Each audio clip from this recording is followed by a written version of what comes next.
He's so sweet. Picking up the chocolates and the bear, Haley knew exactly who had sent these. Justin, her boyfriend. They met when Haley enrolled into BII just a few months ago, and love has been in the air since. Is that from Justin? Nice, I was craving chocolate. Lucky, I wish I had a boyfriend like that. Hey, at least save me some. Let me call him. Wait, no. You know what? I think I'm gonna surprise him. Justin ended up calling Haley, but the entire day Haley ignored him. And that evening, she dressed up and went straight to his place for a fun, surprise Valentine night.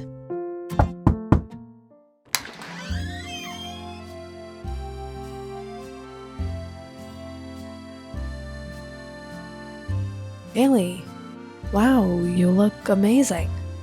Where have you been all day? I've been calling you. Enough. Now it's my turn. Your turn? The gift you got me. It was so sweet. So I thought, I'd also give you a gift. But just as Haley neared him, Justin looked at her confused. What gift? What? The bear?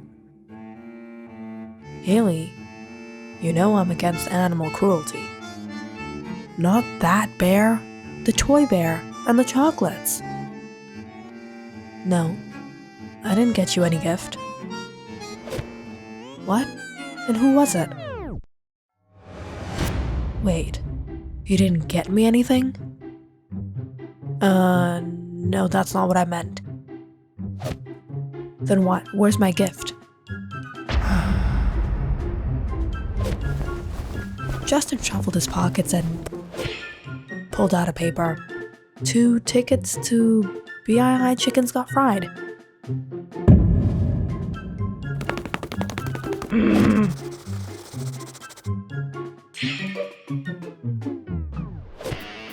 Tickets?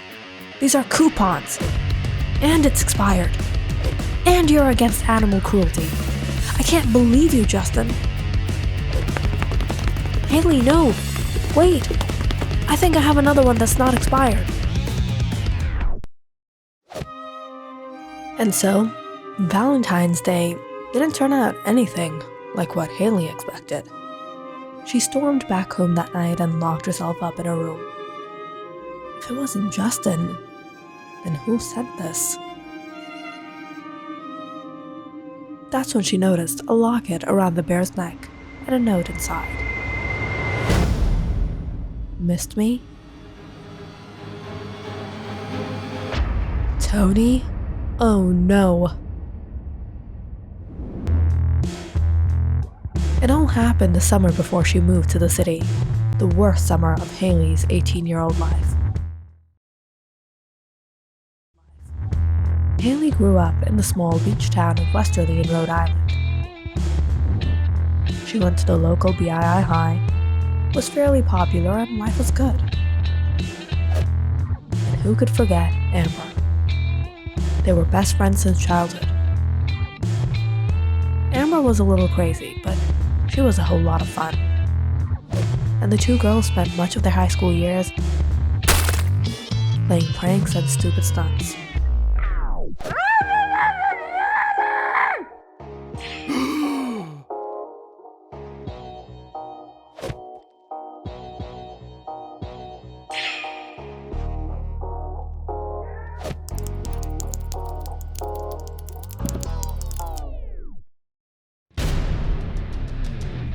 And for the most part,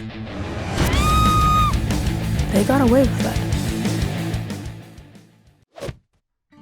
But then came the summer of senior year, when Amber's cousin came over.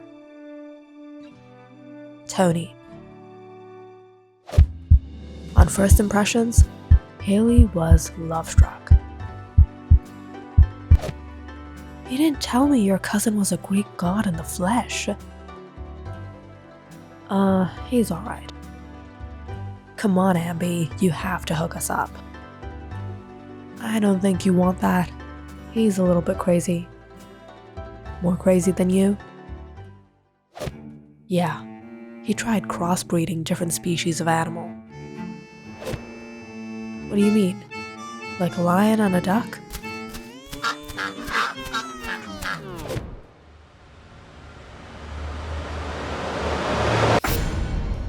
What? I told you he's a creep. Haley soon got to know Tony wasn't anything like the Greek gods. Or maybe he was, because he was just weird. Very weird.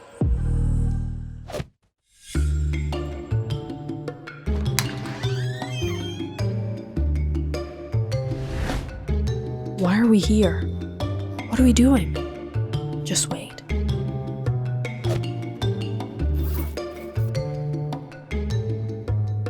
Whose bag is this? This is Tony's bag. And all these are his ex-girlfriend's things. He's a creep, Haley. He collects these. And not just that. Look what else I found. He listens to NSYNC. And he's a believer. What? Who does that?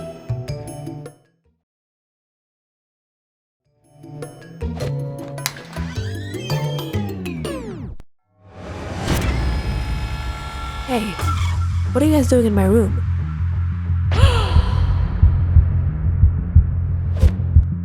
Nothing. Haley, let's go.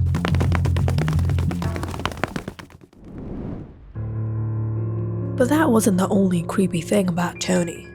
The guy was just outright strange. Whenever Haley was over at Amber's place, Tony would be staring at them. What is he looking at? Oh no. Oh no, what? The last time he got his eyes on this girl, that girl went missing. What? How? Nobody knows, and there was no proof. But everyone in the family thinks it's him. Be careful, Haley. Stay away from him. Alright. You don't think he tried to crossbreed her with... He just might have. You can't trust a believer. From that day on, Haley stopped coming over at Amber's and keeping all the distance she could from Tony.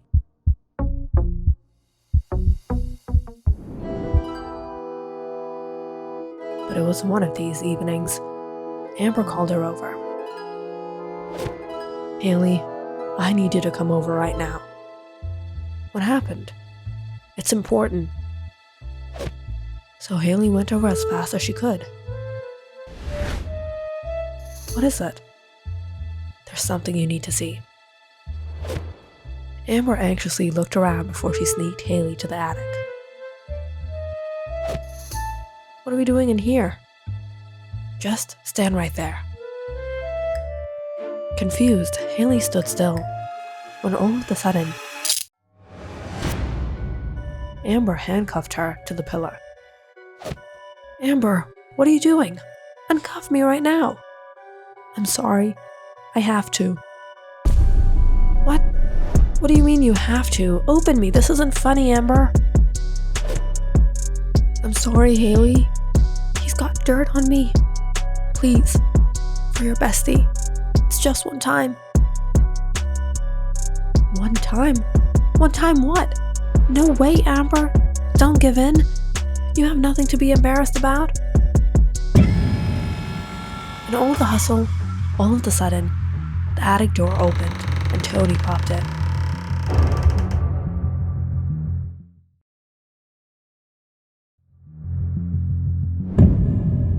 You mad scientist! I can't believe you would blackmail your own cousin. What? Amber, what did you...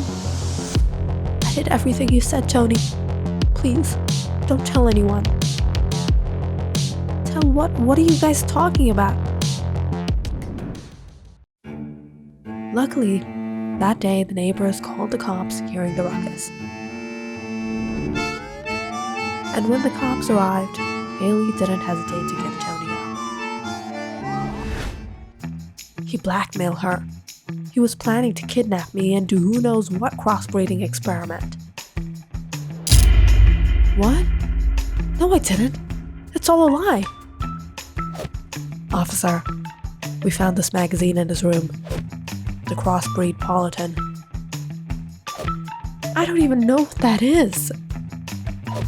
And he listens to NSYNC and Bieber.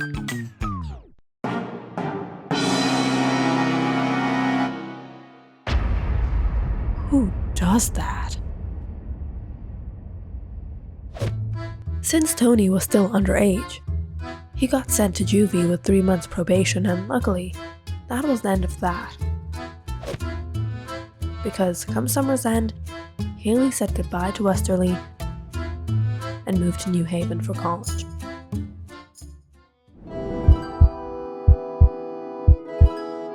And now, Tony is back. He still wants me? Well, can't blame him. Sometimes I wish I was only a 9.5.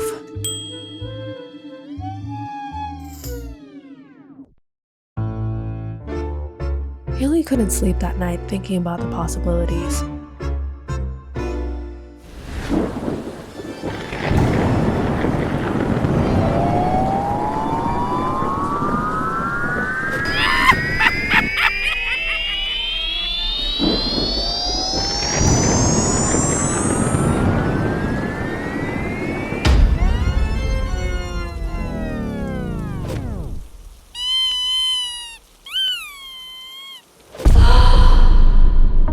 What was Tony planning this time? But luckily, nothing strange happened in the next few days.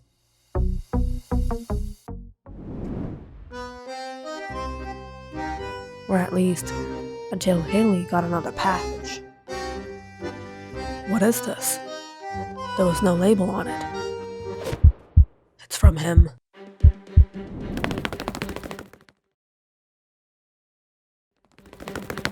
Haley quickly took it to her room and ripped it open. A CD? Haley quickly got out her laptop and played it. But when the video began playing, she froze. It was footage of her and the girls in the apartment. He's watching us? But how did he get? That's when Haley realized her biggest mistake. She brought it in.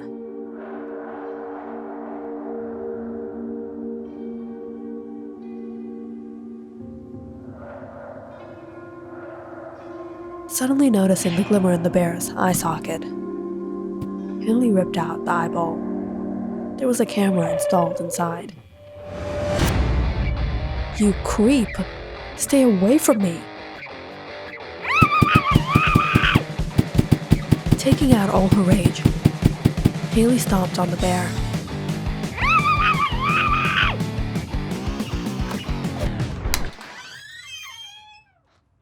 What are you doing? Nothing? Hey, watching a movie? No, it's nothing. What? You know what? I could really use some privacy. Haley pushed her roommates out and locked the door. What am I going to do? If they find out someone's spying on them through me, they'll kick me out. You crossed the line, Tony.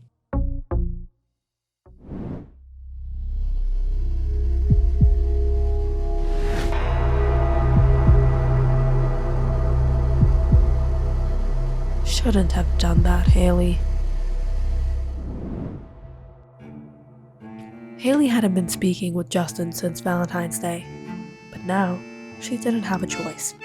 She needed help, and if she wanted to get out of this, she needed someone she could trust. Justin, meet me at the cafe. I was just about to come to your place. Are you still mad at me? No, not at my place. It's not safe. not safe. Just come. Where is he?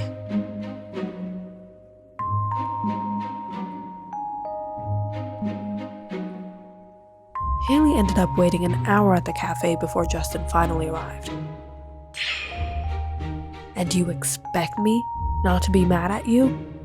Do you know how long I've been waiting? I'm so sorry.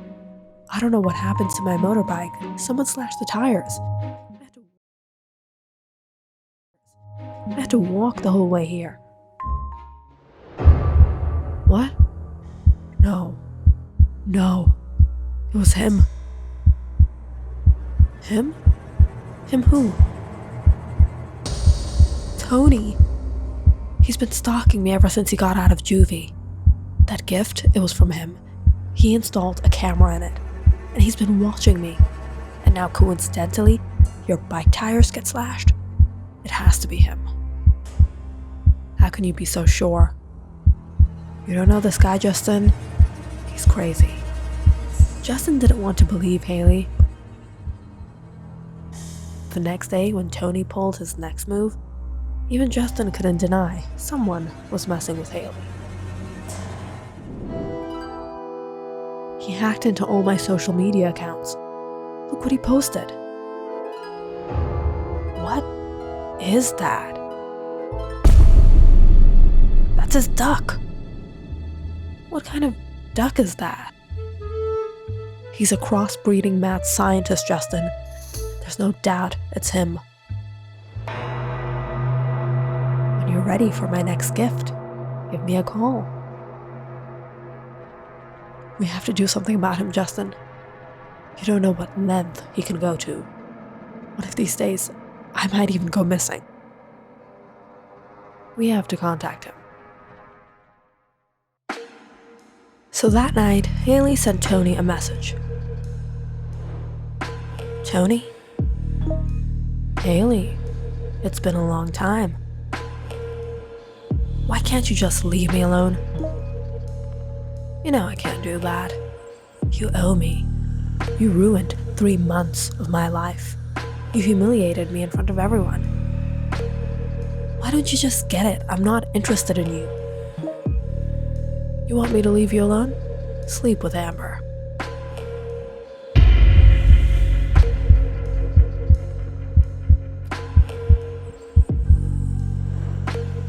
What? Sleep with Amber? Perfect humiliation for the 2 girls who humiliated me. Meet me at the IAB Hotel, 7 p.m. tomorrow, and be there alone, and bring a duck.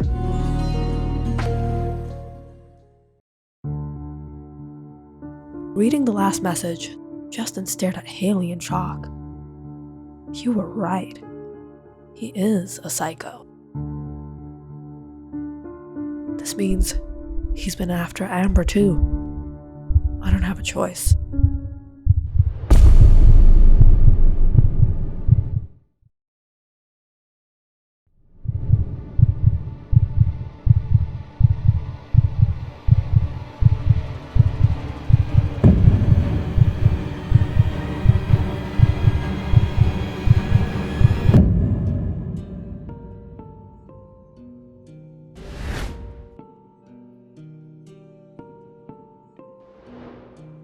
I'm here. Come to room 203. You'll find her there. Don't worry about me. You know my eyes are on you. Anxiously, Haley went to room 203 and knocked on the door. Within a while, she was face to face with her best friend, Amber. Haley? Amber? A duck? You got his message, didn't you? I'm so sorry. He told me to get one too.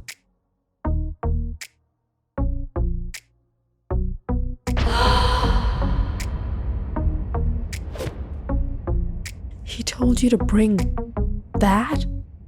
And this duck? What are we going to do? There's nothing we can do. I know he's watching. If we don't, he's crazy. Who knows what he's gonna do to us? Amber and Haley looked at each other. I won't tell anyone.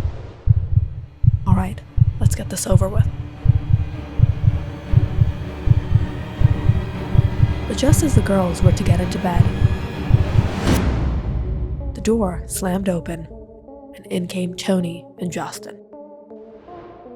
Alright, as much as I would have enjoyed watching this, enough is enough. Tony, you mad scientist! Justin, that's him! Yeah, we met. And you are up for one surprise. What is going on? Haley, don't listen to him. He's up to another one of his sick experiments. My sick experiment? Or yours?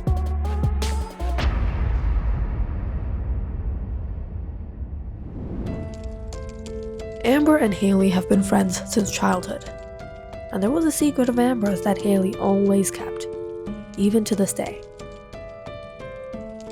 Amber was in the closet. She liked girls.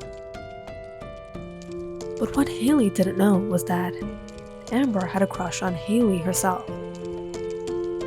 And last summer, when Tony came into the picture, Amber was jealous seeing Haley crush on him. Tony wasn't that bad of a guy, but it was Amber who intentionally made him appear as a creep to Haley. And that day, it was her who planned to kidnap and tie up Haley and get her way with her, while blaming Tony had blackmailed her into it. Of course, Haley, being her best friend, believed her, and so did the cops when the two girls ratted him out. But Amber didn't get her way that summer. And after Haley came to the city, Amber kept her eyes on her. When she found out Haley was dating Justin, she couldn't take it. She wanted Haley for herself. And when Tony got out of juvie, she planned to bait Haley again and blame it all on Tony.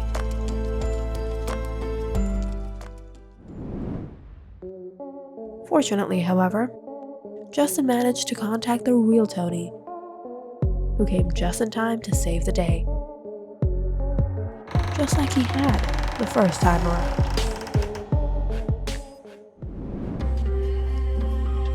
You did all this? Why didn't you tell me? I couldn't. You were so beautiful. Every time I look into your eyes, I get lost.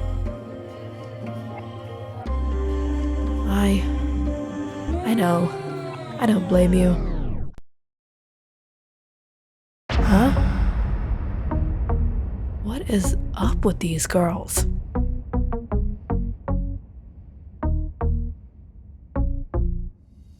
Click on the subscribe button and check out more awesome videos on our channel. And don't forget to press the bell icon because you know it's interesting.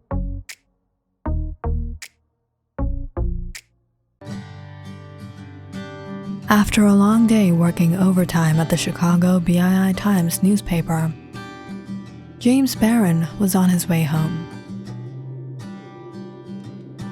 It was the start of fall, and the weather was pretty chilly at this time, especially near the Chicago River.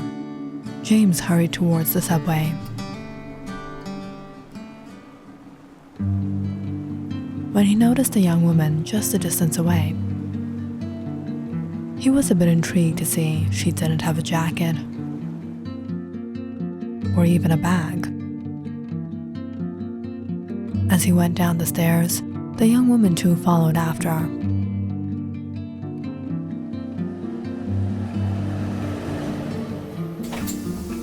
As the train arrived, they both stepped in. James found himself a seat. He couldn't help but look at her again.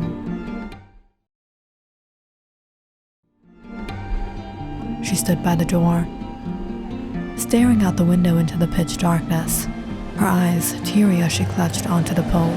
She didn't look like she was from here. A few stops in, all the others had gotten off. And eventually, it was just James and her.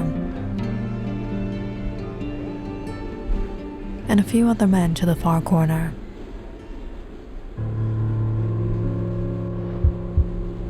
James watched as she nervously passed them a glance. As they neared her, laughing and jesting, she walked towards the corner and took a seat, trying to ignore them.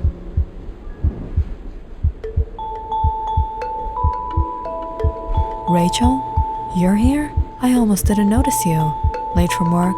You usually reach home before me. James said quickly, taking the seat beside her. The young woman cast a glance at the men. They had stopped, seeing she was with someone. James then whispered, "Just play along." So she nodded. "Yeah, I got a little late. Finally, we'll get to walk home together tonight. The next stop is my stop. Let's get off there." "All right." On the next stop, she and James got off.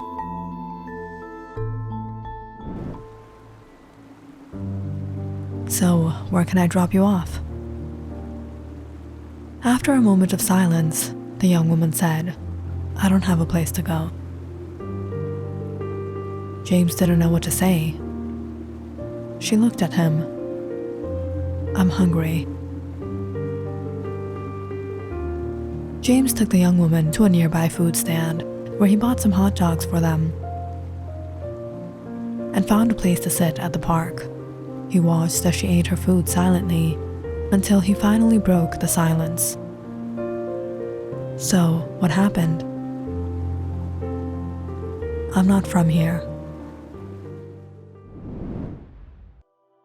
I grew up in a small town in Kansas. I used to live with my family there. My parents were very strict and conservative. The first time I met Henry was in school. We were 6 years old. He lived on the other side of town. But we would often meet at the park, and then by the lakeside.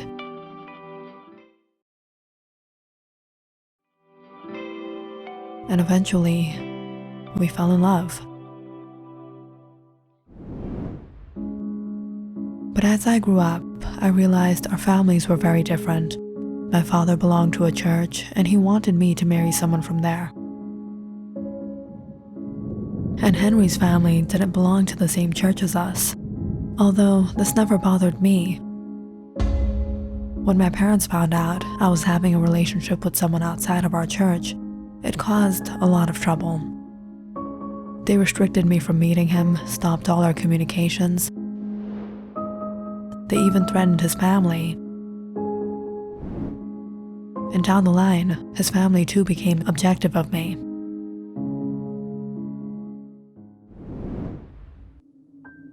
That's when Henry decided to leave Kansas and come to Chicago looking for a job so that we could get married and be together. Write to me every week, okay? And address them to Emma's house. I'll pick them up from there. All right, take care. After Henry left, I waited each and every week for his letters. I would sneak out to my friend's house. Emma would hide them for me. Good news, I got a job. I'm hoping things will go well here. This is my number. You can call me here on the weekdays from 9 to 5. I used to steal coins from my mother's purse and go to the phone booth to call Henry. We spoke for just a while, but it was everything I looked forward to. But about a month ago, my father decided to arrange my marriage with this boy from our church. When I found out, I called Henry. "Harry, I can't stay here anymore. I'm going to come to the city. But I just got here. My job isn't permanent yet, and I'm living with 2 other men. Where will I keep you? My father is forcing me to marry Bill. Do you want me to marry him?" "What? How can Mr. Green do this?" "Yes, Mr. Green is doing this. And if you love me the least bit, he won't let it happen. Okay, I'll try to manage here, arrange some money and take a train from the city to Chicago Union Station. When you come out, walk straight towards the river outside the cafe. I'll get off of work at 5 and I'll pick you up. So I stole money from my mother again, booked a train ride and left early this morning. I reached here around 3 and found my way to the riverside.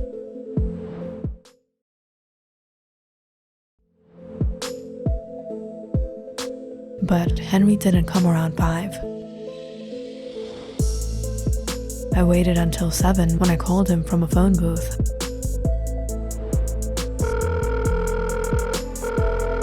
But he didn't pick up. Hey, stop!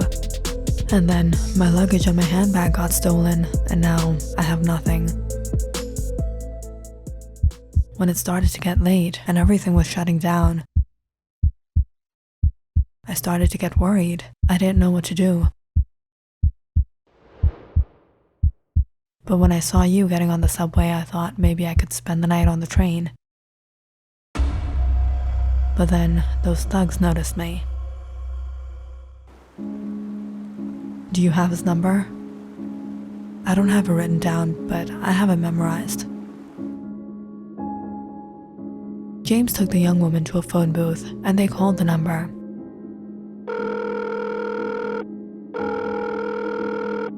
But even after a few tries, the calls weren't received. Are you sure this is the one? Yes, I don't know why he's not picking up.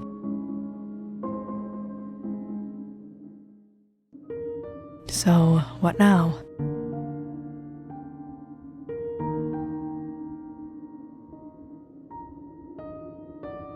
My apartment is right around the corner. How about just for tonight you stay with me, and tomorrow we'll try calling him and search for some other way. Without much choice, she agreed and went with James. I grew up with my single mother here in Chicago. I completed my studies and now I work as a journalist at the BII Times.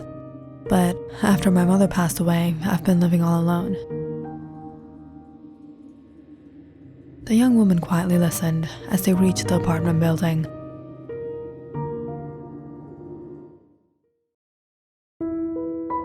My apartment is a little messed up, so you'll have to manage.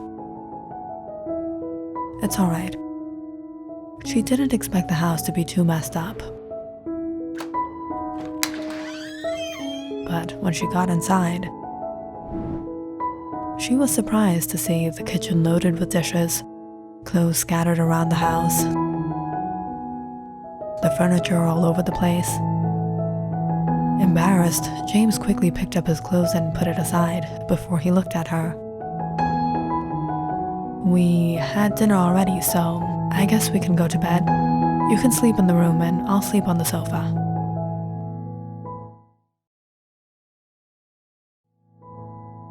No, I can sleep on the sofa. All right. James awkwardly turned to go to his room when she called him. Wait. Yes? What's your name? It's James. James.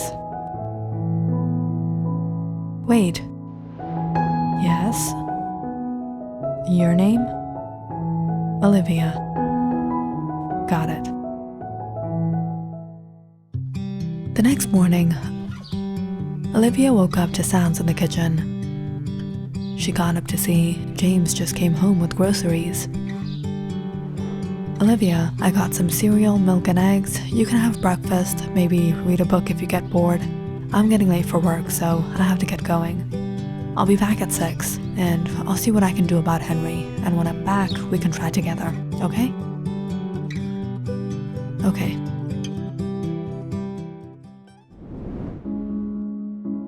At the office, James tried calling the number again, but no one picked up.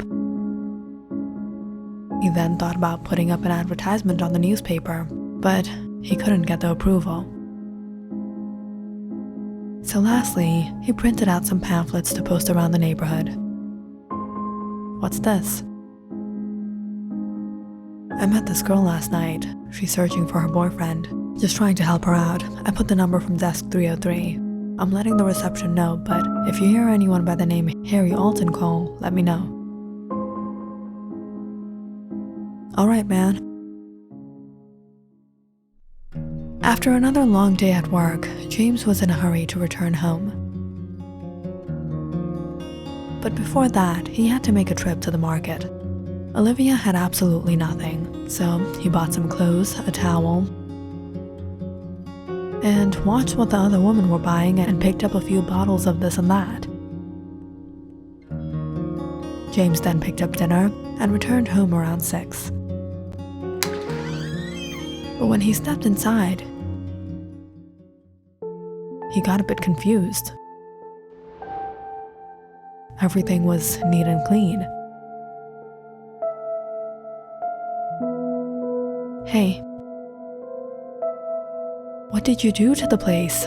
I thought I walked into the wrong apartment. Yeah, there was nothing to do, and I was getting bored of reading. Did you get any news about Henry?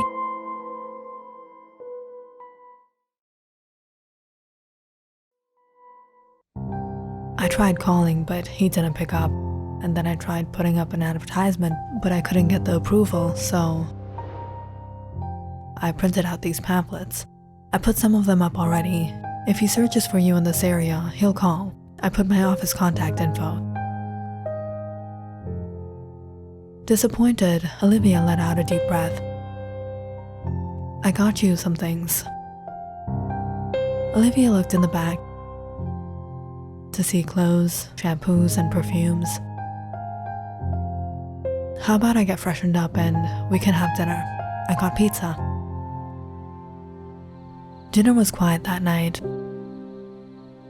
Olivia seemed to be too overwhelmed in her thoughts. They both went to sleep.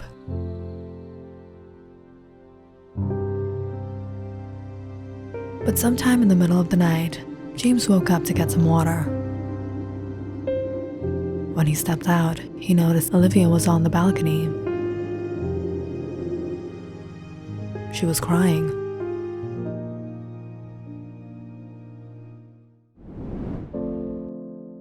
The next day, James posted the rest of the pamphlets around the neighborhood. But days passed, and there was no news of Henry.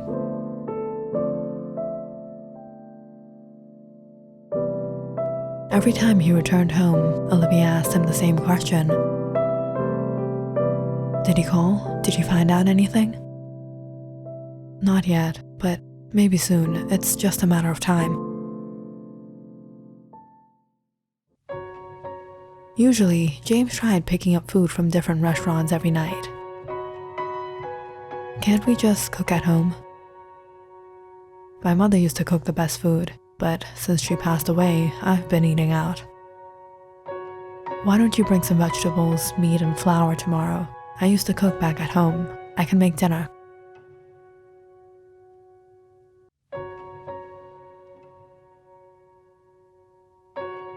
Weeks started to pass, and James and Olivia started to figure out living together.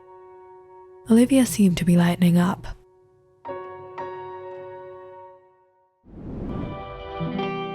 Wow, what's that smell?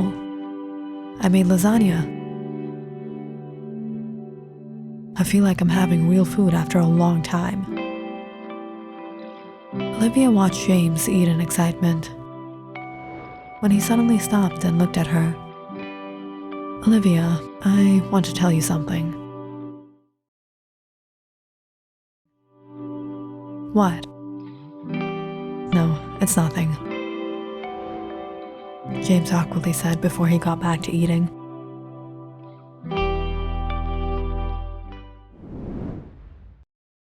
Where's my coat? Where's my coat?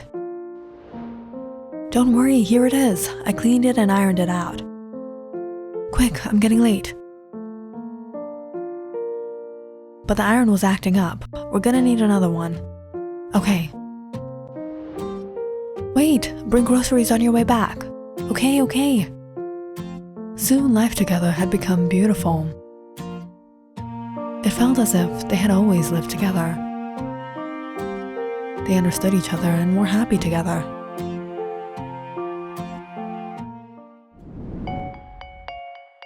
I'm searching for an iron, a cooking set, and what else does she say? A vacuum? It's on aisle 12. James, man, you are lucky. It's like you got the perfect wife without even marrying. She cooks for you, she cleans for you, and she stays home all day waiting for you. No, it's not like that. Yeah, right. You're in love. I'm not in love.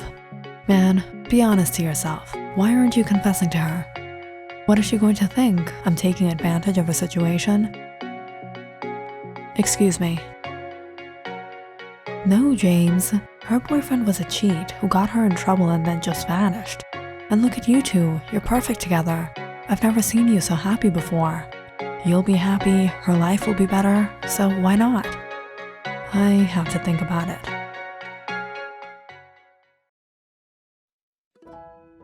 On the next Friday morning, right before leaving for work, James decided to change things up a bit. Olivia, don't cook dinner. I'll be out at 6. Meet me by the riverside. We'll eat out tonight. Okay. That evening, Olivia got ready and headed out to the riverside, where she found James waiting for her.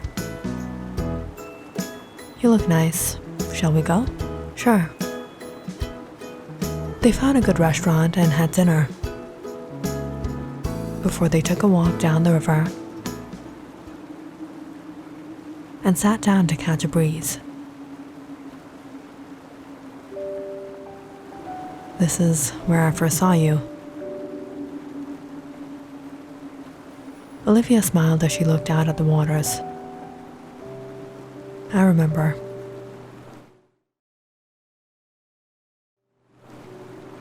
It's been some time. I wanted to tell you something. Olivia turned to look at James.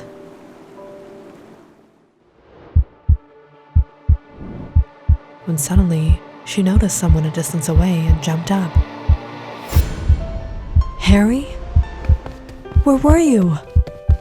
Olivia immediately ran to him as her eyes became teary.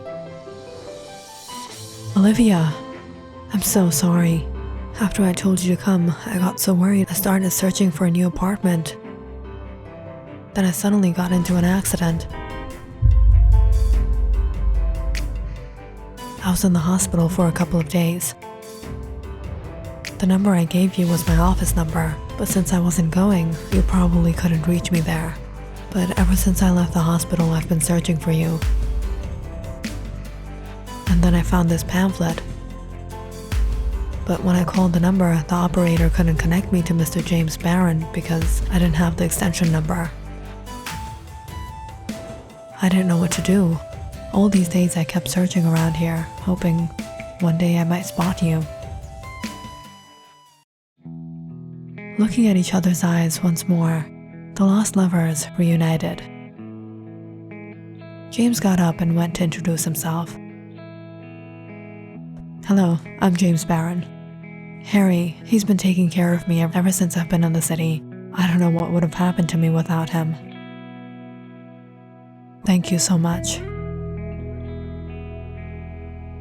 Where have you been, man? I've been looking for you everywhere.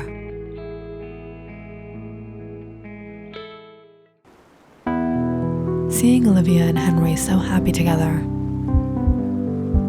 James smiled. Good luck for your future.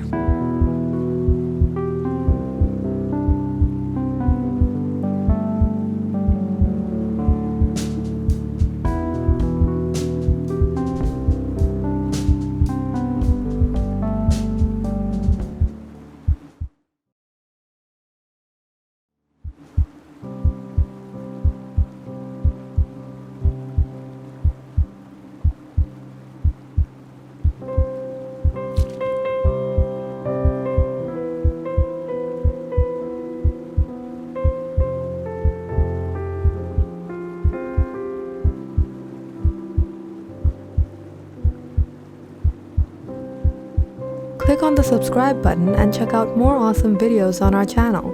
And don't forget to press the bell icon because you know it's interesting.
I want this completed in half an hour. Half an hour? Mr. Campbell, it will take at least 3 or 4 hours for the file to be rendered. Then you better get to work fast, Murray. Mr. Campbell, I've already completed everything. This is like waiting for something to load, if you know what I mean. I don't want to hear the excuses, Murray. Mr. Campbell, it's really not up to Caleb. The timing depends on how fast the software completes the rendering process. It will take time. Alright then. Get back to work, Grant. And Murray, what did you say? 3 hours, not a minute over that. Caleb Murray and Michael Grant watched their rude, and maybe just a little unreasonable, intolerant, and totally not understanding boss, Mr. Terry Campbell, walk down the aisle like a hawk.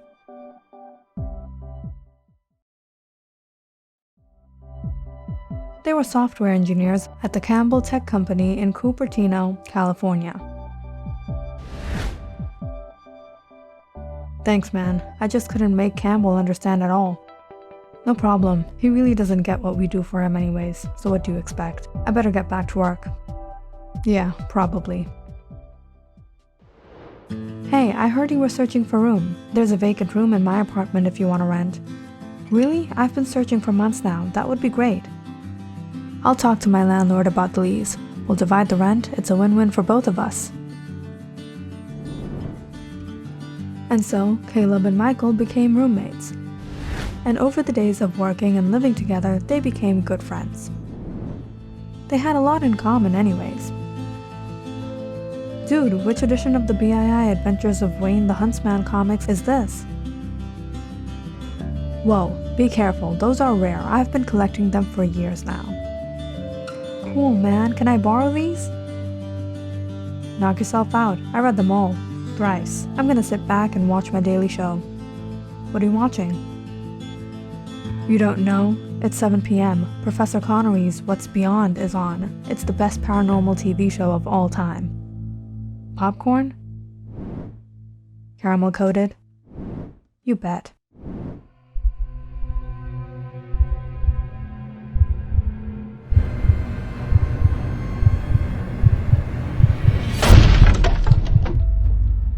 This is really scary and interesting. It's BII, what did you expect? It's addictive.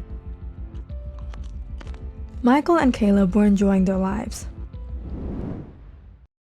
Especially Caleb. It was just the other day, he noticed a new girl at the office, Laura Levesque. She sat in the cubicle down the row and was awfully distracting. The BII system configuration is so confusing. I bet you no hacker is getting into this. Could you help me out? Sorry, Laura, programming isn't really my field. I can help. Hi, I'm Caleb. Don't you have something else to work on? No, I have a few minutes, Caleb said, staring at Laura. Well, you never have a few minutes for me, Kayla murmured under her breath. Caleb is a software engineer. He'll be able to help you. Thanks, Caleb. Don't mention it. This is actually pretty easy. I'll show you a few shortcuts. I've always been a little weak in this, and on top of that, I don't have the time to complete it. I'm new here and I don't want to get fired. I know what you mean. Mr. Campbell is pretty tough on his employees, but don't worry, it won't take long. How about we meet up at lunch break and I'll show you how to do it. Really? That's so sweet of you.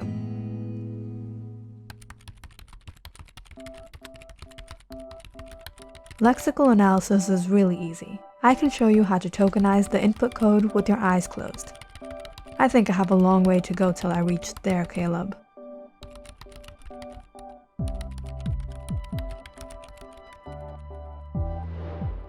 You did the whole thing? So fast? Thanks, Caleb. You know who you remind me of? My favorite hero. You're like Batman. So tech-savvy and cool.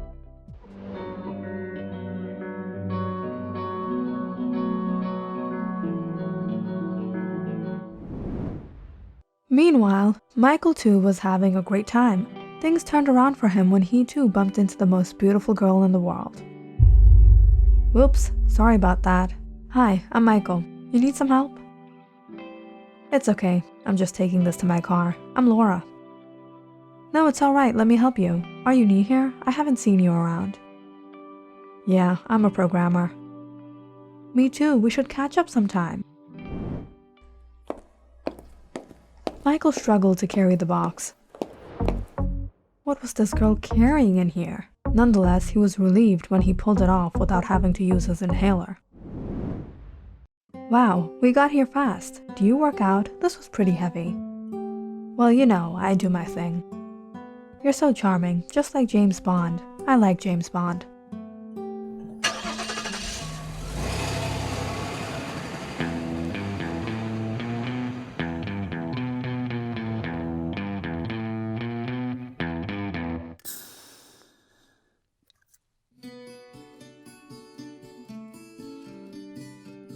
Come the weekends, Caleb and Michael were at their best mood.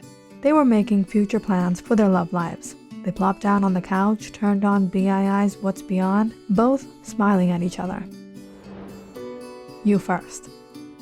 Best week ever. I met the love of my life. She thought I was like Batman, her hero. Really? That's great, man. I think I found the one too. She called me James Bond. Smooth. She's already falling for you. Where'd you two meet? We bumped into each other in the parking lot. You? At the office. What? What's her name? Laura. Levesque? Michael said, turning around. She's the love of your life? No. She's my girl. What? How are you like James Bond? Look in the mirror, Four Eyes asthma freak. And in what angle are you like Batman? Dude, you're broke, man. You better back off, Michael. No way, you back off. She's into me. You back off. She's into me.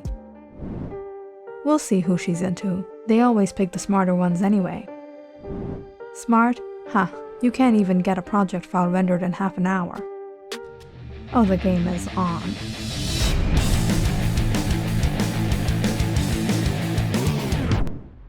The meeting is in 5 minutes. Anyone who's late is getting cut from their paychecks. Shoot, what am I going to do now? What happened? I couldn't complete the PowerPoint last night. Alright, hold on. Take my USB. Now you just have to pull off the act. And you're beautiful, so I think you're good to go.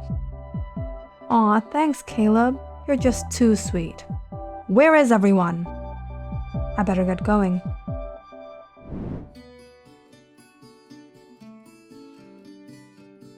No, my laptop! It's alright, don't panic. I know how to fix this. How are you going to fix it? None of the keys are working. What am I going to do? You'll be surprised, Michael said, tinkering with the laptop as Laura watched him cluelessly.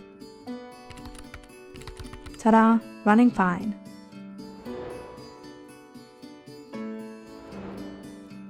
Wow, how did you do that? You're awesome, Michael. You did well in the presentation? Yeah, thanks a lot. Couldn't have done it without you. No, don't thank me. Congratulations. You know what? We should celebrate. Let me take you out to dinner. I would love that. How about Friday night? The BII lounge? Are you wearing a new perfume? That smells wonderful. You noticed? I don't think anyone can overlook you. I was wondering, you want to go out and get dinner maybe? Sure, you know what? I had plans at the BII lounge. Why don't you meet me there on Friday night? Both Caleb and Michael were thrilled for the next Friday night. Caleb rented a nice tuxedo. He'll show Laura he wasn't just Batman, he could be James Bond too. But Michael was right. He was low on money, but that was no problem. Caleb snuck into Michael's room and stole his money from his wallet. When all of this was over, he would gladly return it all.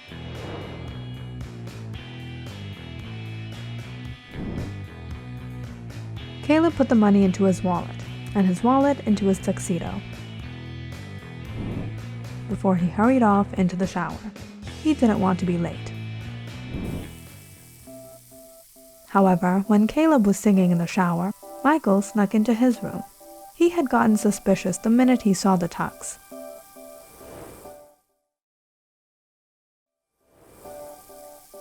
Did Laura have plans with him?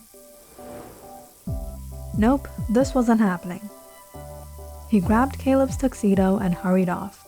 When it was all over, he would gladly pay the bill to the rental.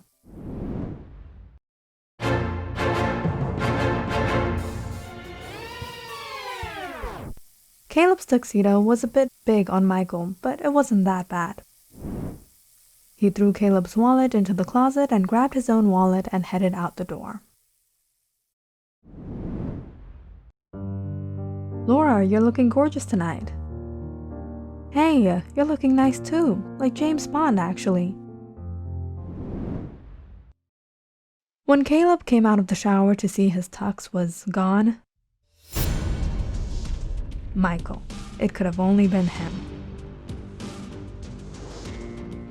No, he wasn't ruining this date. That was Caleb's job now.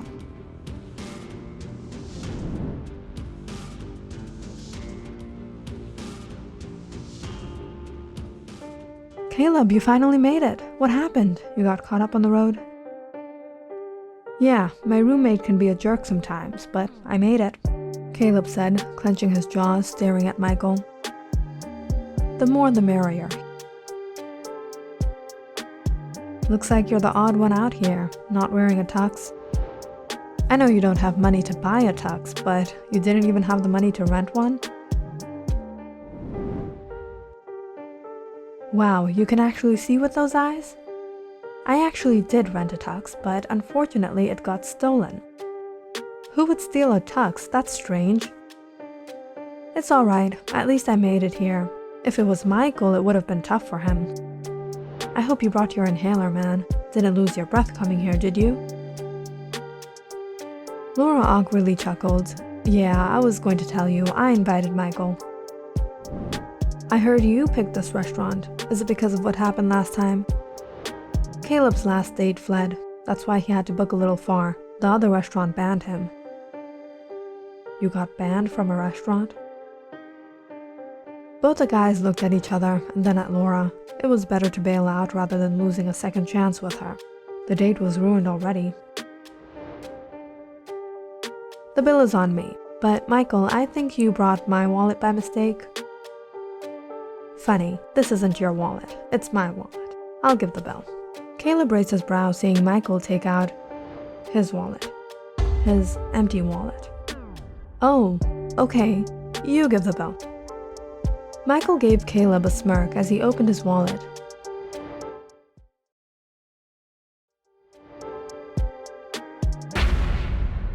And suddenly froze. Huh. Nice joke, Caleb. Alright, you can give the bill. This isn't a competition after all. Is everything okay? Yeah, everything's fine. You wanted to give the bill, Michael. You give the bill. Michael kicked on Caleb's feet, and Caleb kicked him back. You idiot, I don't have money. Looks like you get payback for ruining my date now, don't you? She already thinks you're a loser. You came here without your freaking wallet. Both Caleb and Michael turned and looked at Laura. Would you just excuse us to the restroom? Sure. While Caleb and Michael rushed off to the restroom, Laura sat there waiting. Until the waiter started to show up. Excuse me. We're waiting for the bill? Just one moment. I'm waiting for my friends. This table is reserved for another customer, miss. You have to pay the bill and free the booth. 5 more minutes. They'll be right here. Laura couldn't believe the guys ditched her, trying to escape the embarrassment in this restaurant full of people. Laura paid the bill herself and hurried out. But when she left, she was shocked to find Caleb and Michael shouting at each other in the parking lot. Where were you guys? Those waiters were creating a scene in there. Caleb and Michael froze and turned to look at Laura holding her hips. We're sorry. We just got caught up with something. Both of them suddenly blabbered out. His grandmother passed away. What? Both of your grandmothers passed away? Yeah, we're cousins. But I thought you were from Wisconsin, and you were from Texas. Yeah, we're distant cousins, related through our grandmother. Alright, I don't know what's going on between you two, but I think I should get going. It's really late. How about we walk you home? Okay, I could really use a breath of fresh air. It was quite late. Not a lot of people were out, but there was a comforting breeze in the air. As the three walked down, Laura noticed a strange-looking man walking towards them, but she didn't feel worried. She was with 2 guys. Tonight really didn't turn out like I expected. It's alright, it was an experience. I actually knew a better place, but Caleb chose this one. Maybe next time?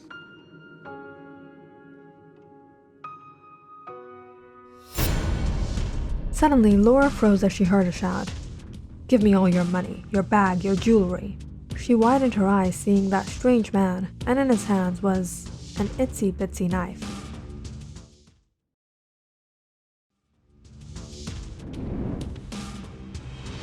Ha, who are you gonna mug with that?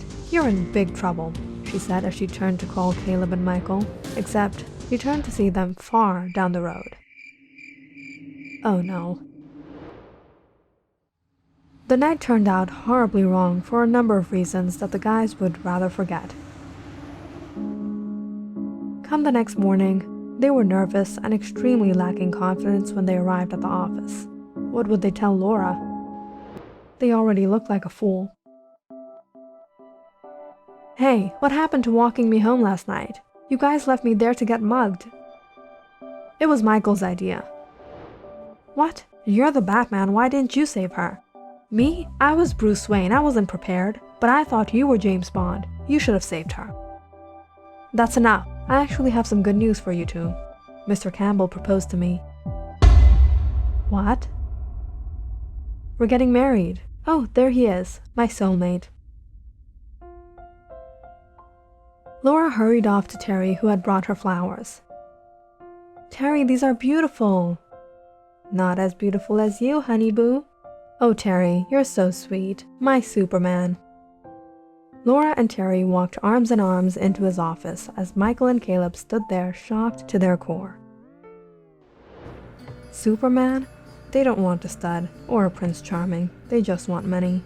Pals before gals? You bet.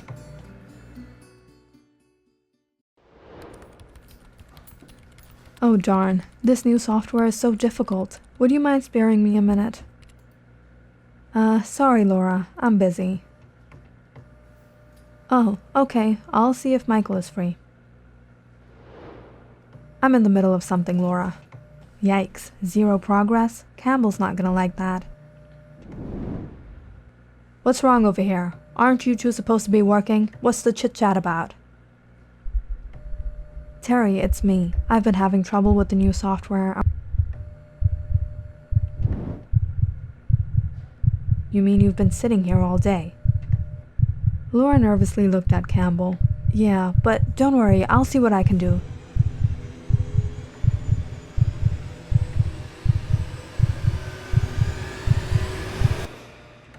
It's okay, sweetheart. Take your time. What? She can't do anything, and she gets away with it. Well, I guess Campbell deserves a little payback. Now he's the fool. Click on the subscribe button and check out more awesome videos on our channel. And don't forget to press the bell icon because you know it's interesting.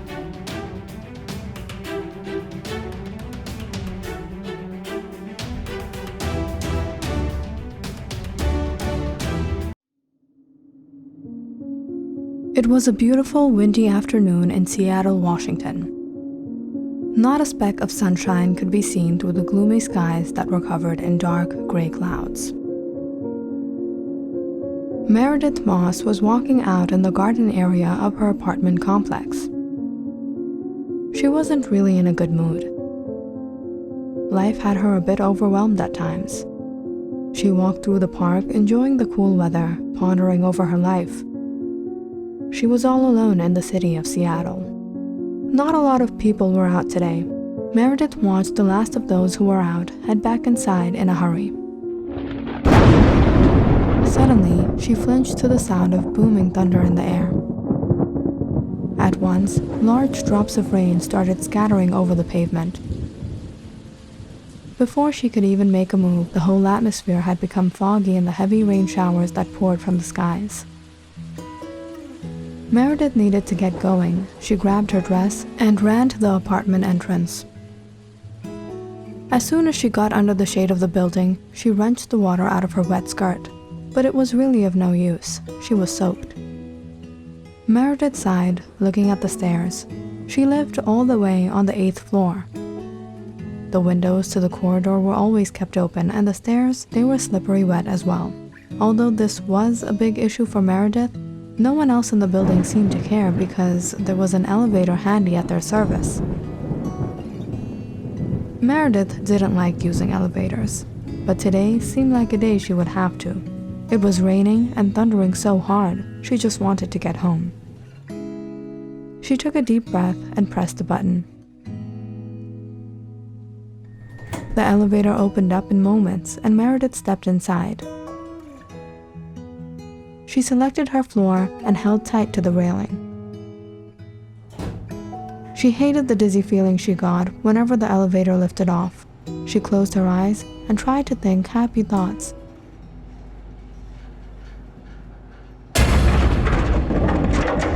When suddenly, the elevator took a jolting shake. Meredith opened her eyes, worried sick. The lights started flickering, and soon enough, they went out. It was pitch dark. Meredith's heart started racing. She started to panic. Anxiously, she touched the walls, searching for the intercom. She picked it up in relief and dialed in the register number. But there was no sound. The electricity was out for good. "Help! Help! I'm stuck in the elevator! Help!" Meredith banged on the door, screaming at the top of her lungs. Unfortunately, her cries were going unheard. It felt like she had been screaming for hours. Her voice was failing on her. "Someone open the door! Someone! Anyone! I'm trapped in here! Please, help!" She sat down to the corner and wept helplessly. Every time she heard the thunder rumble, she tried calling out again, but no one was around to hear her.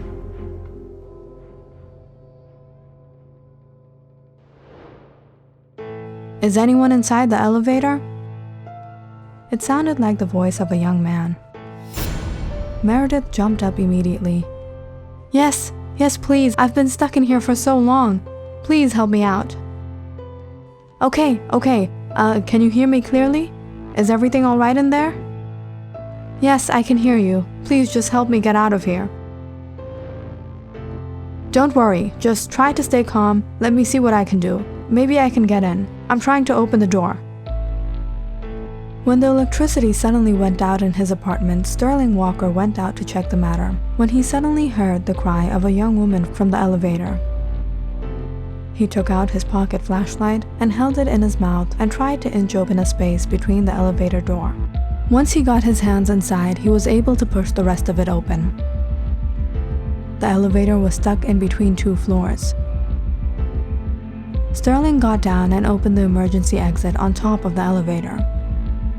He shone his flashlight inside and saw a young girl standing there, her cheeks wet in tears. It's raining really hard outside. Seems like there's a power outage. He held out his hand. Come on, hold my hand. I'll pull you up. Meredith was awfully scared.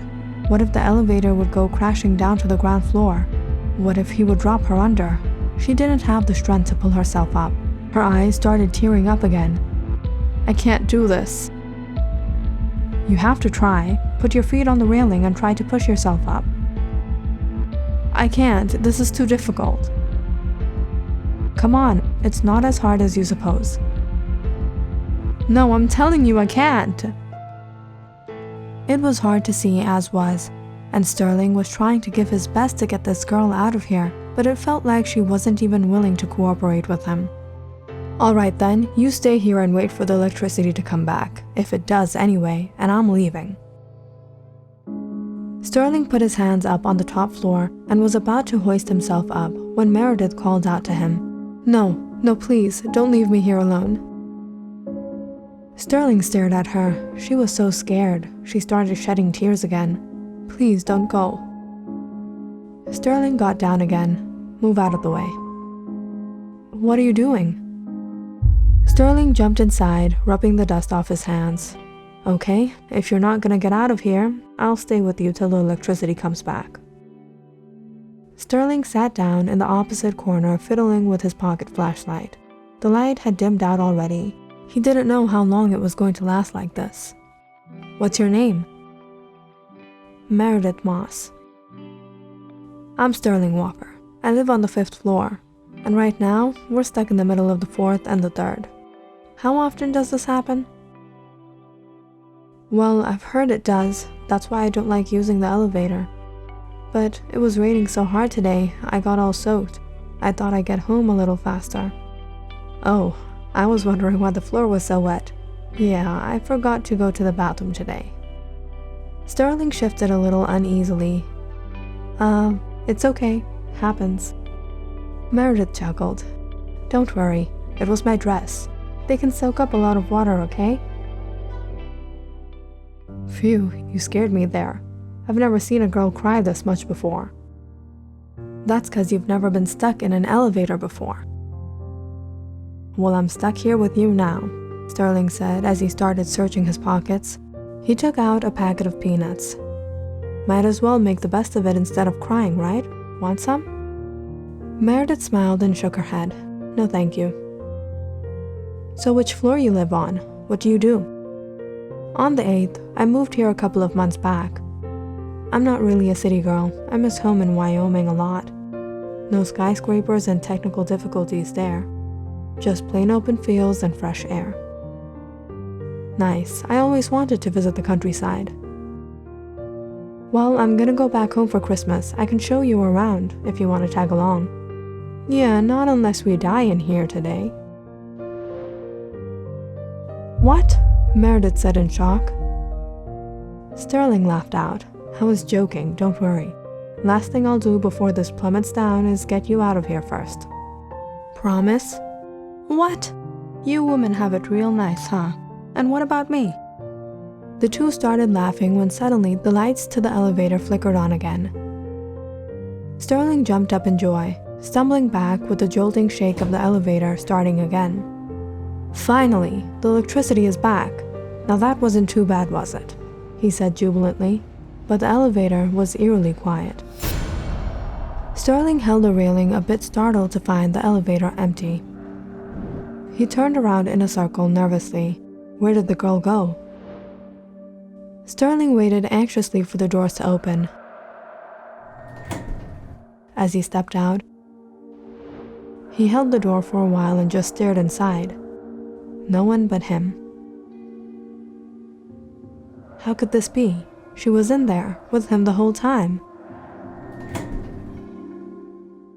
Not knowing or understanding what just happened, Sterling immediately went to the register. Upon seeing him, the receptionist said, "Has the electricity started in your apartment? There was a power outage just a while back." Yeah, it's alright. I was wondering if you could tell me which apartment Meredith Moss lives in? Meredith Moss? I'm sorry, I don't know any of the tenants under that name.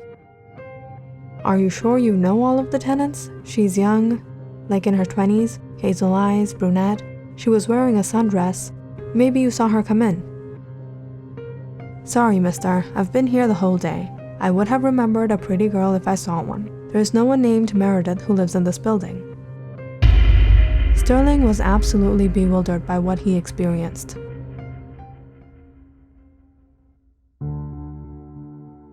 He couldn't sleep that night. He needed to find that girl. How could she get out of there without him noticing? And how could the receptionist not know about her? Was he new to the job? The night went by awfully stressed.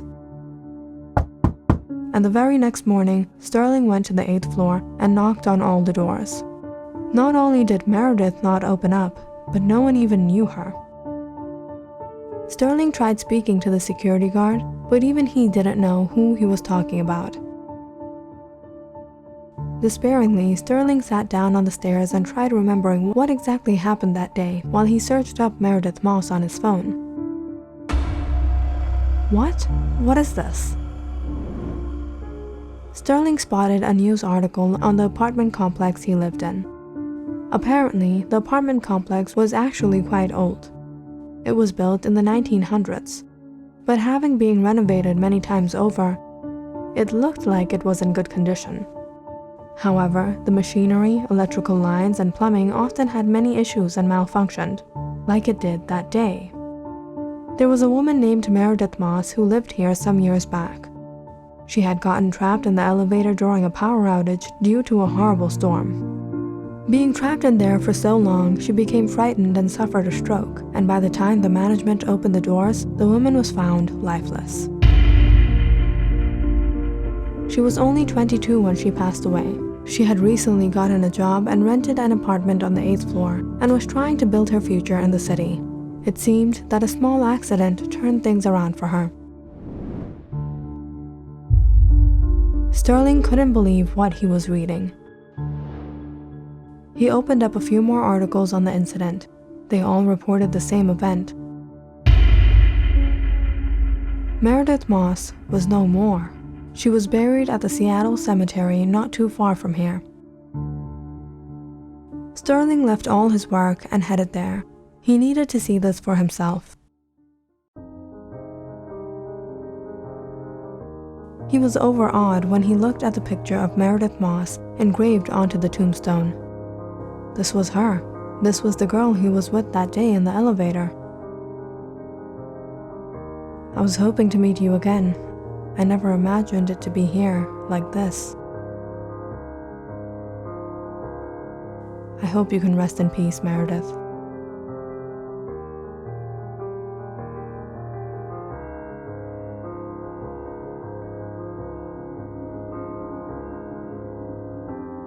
I wish you were there that day. Click on the subscribe button and check out more awesome videos on our channel. And don't forget to press the bell icon because you know it's interesting.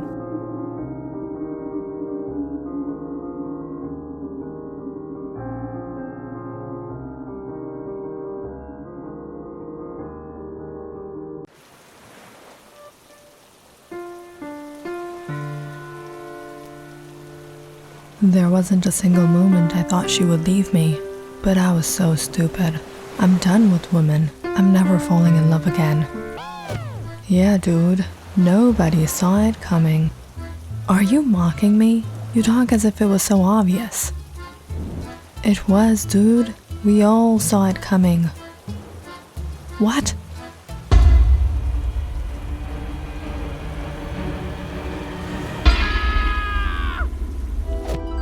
Breaking up with his girlfriend after a long 3-month relationship, Calvin and his buddies, Jake and Ethan, came out to the shore so he could let out his sorrows. But instead, when Calvin slipped and fell onto the ragged rocks by the shore, his friends had to rush him to the ER. Could today get any worse? Yeah, The vending machine is broken. The friends were waiting for the x-ray results when Jake peeked out the curtains, hearing a voice. Dude, she's like a supermodel. How did she become a nurse?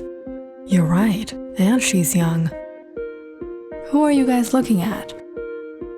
Awfully curious, Calvin limped on his leg and peeked out. Wow, she is beautiful. Really? I thought your interests in women were long gone. Mr. Williams, your x-ray results have come in.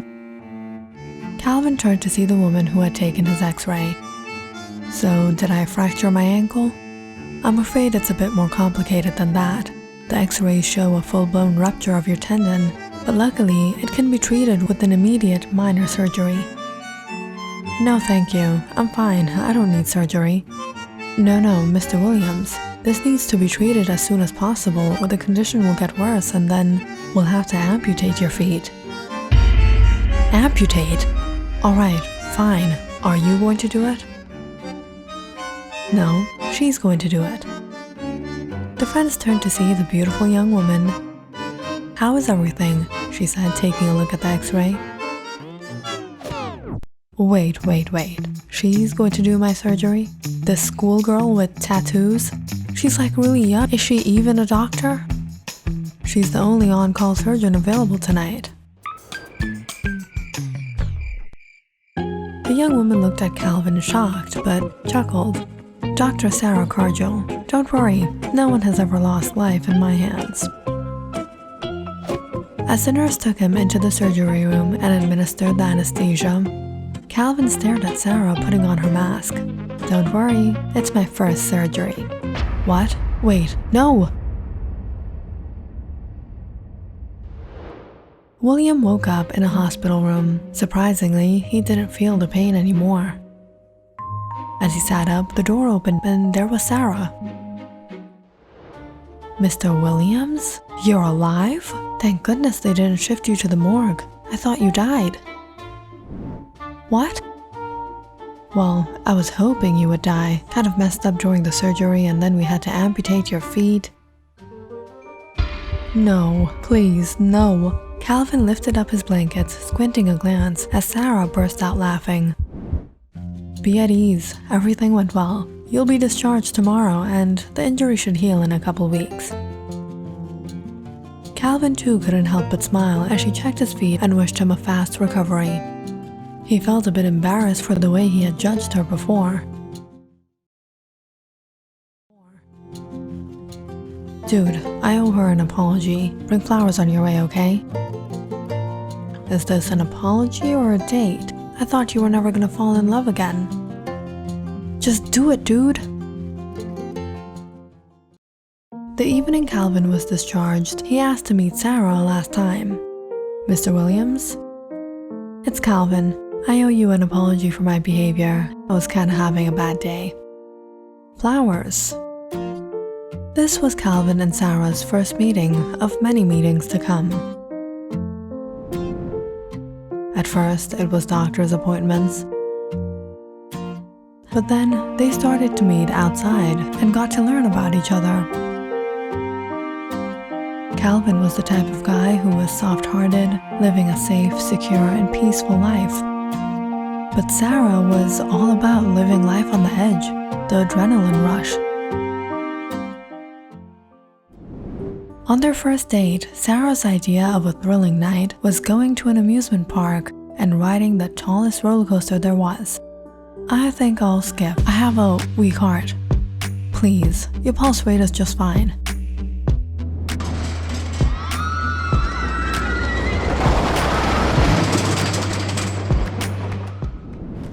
There wasn't a moment when Sarah would stop, take in the fresh air, and chill. You live in Santa Monica and you don't know how to surf? Let's go, Calvin! Sarah, there's no one in the water. They spotted a shark.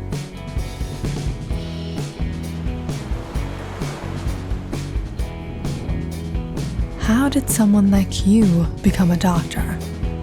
When you're a doctor, you learn the value of life, and you know you only have one, so you make the best out of it. And soon, Calvin too found himself doing things that he would never have done. Let's get matching tattoos. Tattoos?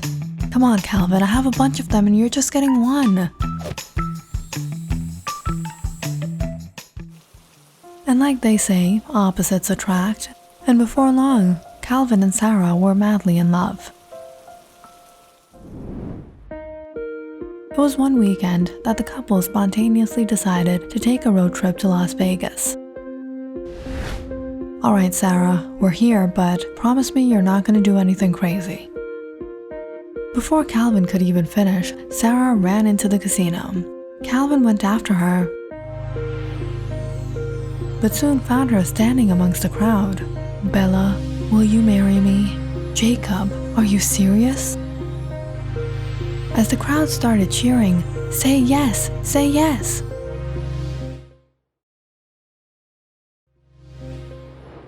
Sarah turned to search for Calvin. Calvin, let's get married. Sarah, are you serious? Of course I'm serious. What about our families? Who cares about families? You only visit them on the holidays, and I've always been like this.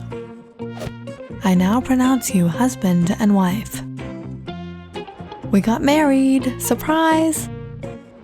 When Sarah and Calvin returned to Santa Monica, they hosted a small party and announced their marriage.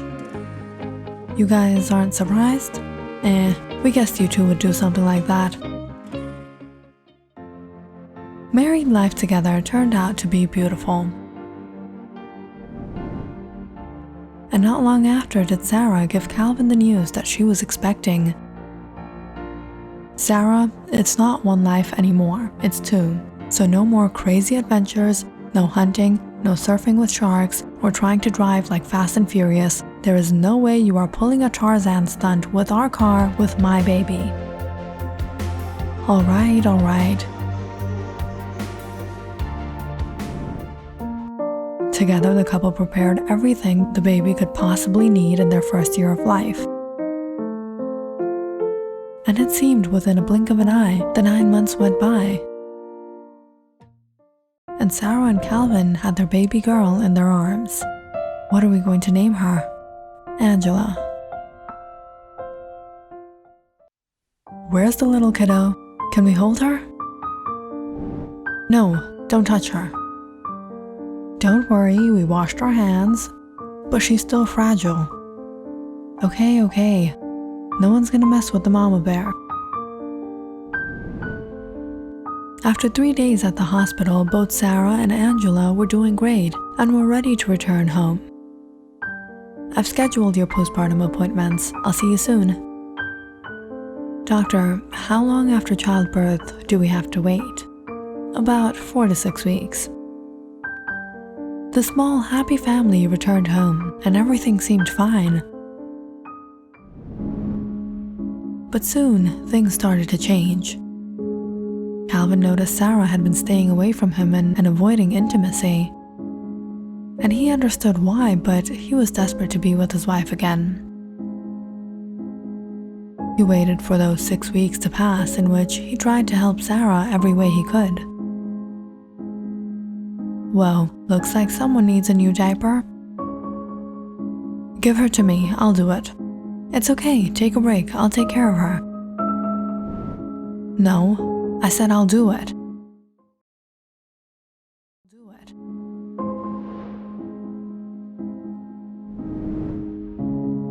Whenever Calvin would come into the nursery to check up on Angela, Sarah too would hurry in. Sometimes she even stayed in the nursery overnight. Whenever Calvin tried talking to Sarah and trying to spend time with her, she pushed him away. I said, no, Calvin, stop it. Calvin, stay away. Things got to the point where his mere presence would even bother Sarah. It was one evening he had just walked into the kitchen. When Sarah turned around startled, "What are you doing?" "Not doing anything." Calvin couldn't understand why Sarah was behaving like this. Had he done something? So one night, Calvin decided to confront her. Calvin, I said don't touch me. Why? What happened? Why are you behaving like this? I understand things are different for you postpartum, but it's like our relationship is falling apart. You can't tolerate me anymore. You don't even want to be in the same room. And you've been behaving so strange and possessive with Angela. It's nothing. Without answering anything, Sarah stormed out and locked herself in the nursery with Angela. And this time, Calvin too stayed put in his room, feeling so frustrated. But it was sometime in the middle of the night, he heard Sarah slowly creep into the room. You're still awake? You haven't slept? Calvin, I'm going to tell you something that I've never told anyone before. What? You've never met my parents, but I come from a very rich family. But my life was far from good. As far as I can remember, it had been happening with me around the time I was 6. He used to touch me. I was too young to realize what was going on, and he always told me not to tell, so I remained silent. But when I turned about 9 or 10 years old, I started to feel strange when he used to do all the things he did. But even then, I didn't have the courage to say anything. Who did this to you? My father. What? And what about your mother? She didn't do anything about it? My mother knew. Sarah Cargill was the eldest daughter to Richard and Elizabeth Cargill. Her father was a very influential businessman, and those who knew them saw them as a very respected and dignified family. But the truth behind the walls of the Cargill estate was far different. Sarah felt imprisoned in her own home, going through something that she was ashamed to speak of. And things only became worse as she aged. When she became a woman and completely understood the reality of the matter. When it all started as a child, she used to be scared every time her door creaked open at night, and she saw her father step inside. She was afraid, not knowing what he was going to do. She wished he would just leave, but he wouldn't.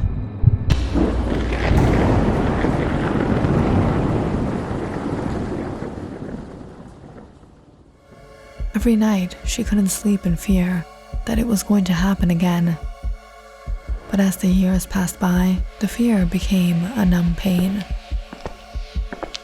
Hearing her father's footsteps, seeing him close the door, she knew why he was here and what he was going to do with her. On the other hand, her mother too sensed something wasn't right. She would often find her husband leaving the room in the middle of the night. She would sometimes follow him to see him going into her daughter's room. And when he would return, she would hear Sarah crying, but she chose to turn a blind eye. She thought about the family's honor and prestige and remained silent. She tried to treat Sarah with love and compassion to make up for what she was going through. But Sarah grew up traumatized, expected to behave as if everything was normal, when it wasn't.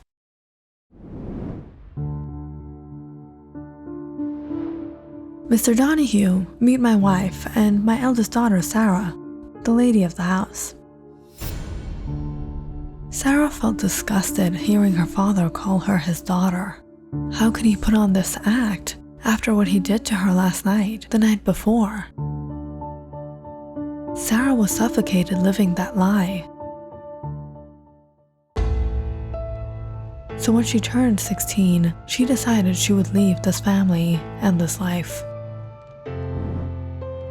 She stole her mother's jewelry and some money from her father's safe and ran away from home, taking a bus not knowing where it would lead her. Eventually, she settled Eventually, she settled in a small coastal town in California, where she rented an apartment and got a job as a waitress, and enrolled herself into college. Since she was a good student, she focused on her studies, and after a lot of hard work and also preference of her professors due to her looks, Sarah completed her medical degree and became a surgeon. But her past memories kept on traumatizing her, so Sarah always lived a hyper life. She always kept herself occupied doing the most craziest of things, because sustaining that excitement helped her forget the pain of her past.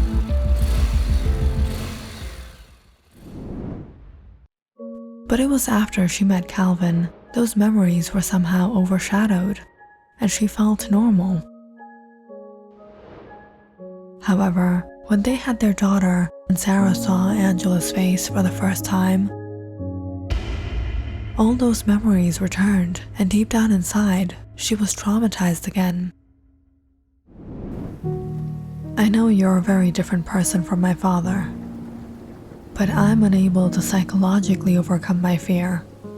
I feel scared what happened to me might happen with Angela. You went through so much injustice, and you didn't tell me. These perverts of the society get the courage to do these kind of things because of people like us who remain silent.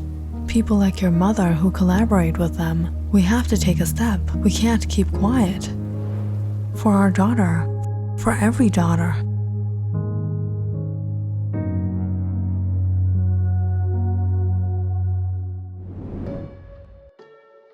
So Calvin and Sarah filed a case against her father, Richard Cargill, and as proof, Sarah visited her old psychiatrist that her parents made her visit as a child for abnormal and depressive behavior. Will you come to court and help me? Yes, of course. Don't worry, I'll be there.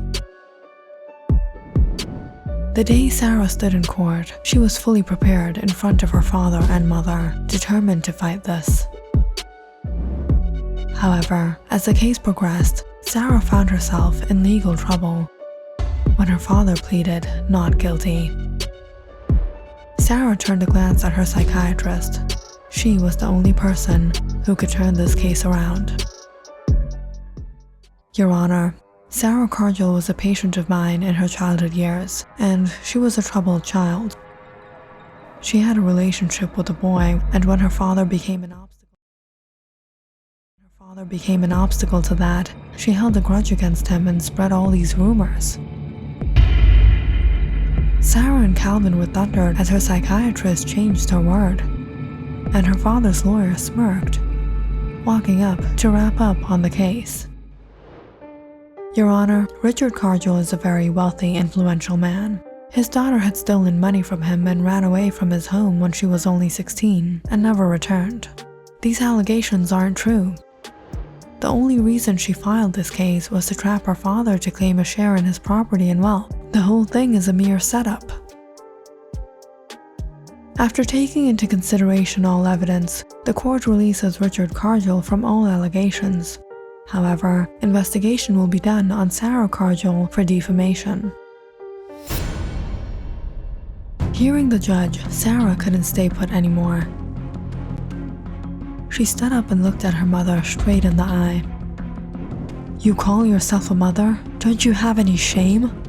Order, order, please remain civil, or you will be arrested for the contempt of court. The whole time you knew, and you ignored what was happening to me. You will stay silent even now and pretend like nothing happened? You aren't my mother. You're my enemy. Elizabeth quietly listened to her daughter shout until she saw the police come forth to hold her back, and realized this had gone on long enough. Your Honor, I want to confess. What happened with my daughter is true.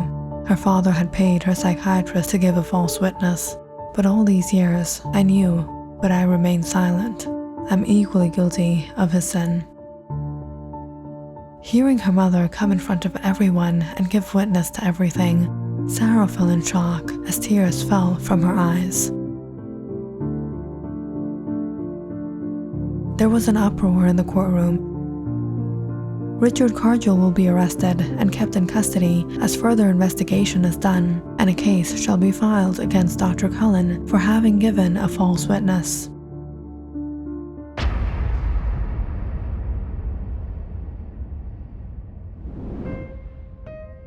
After the investigation was complete, the family met in court again for the final hearing.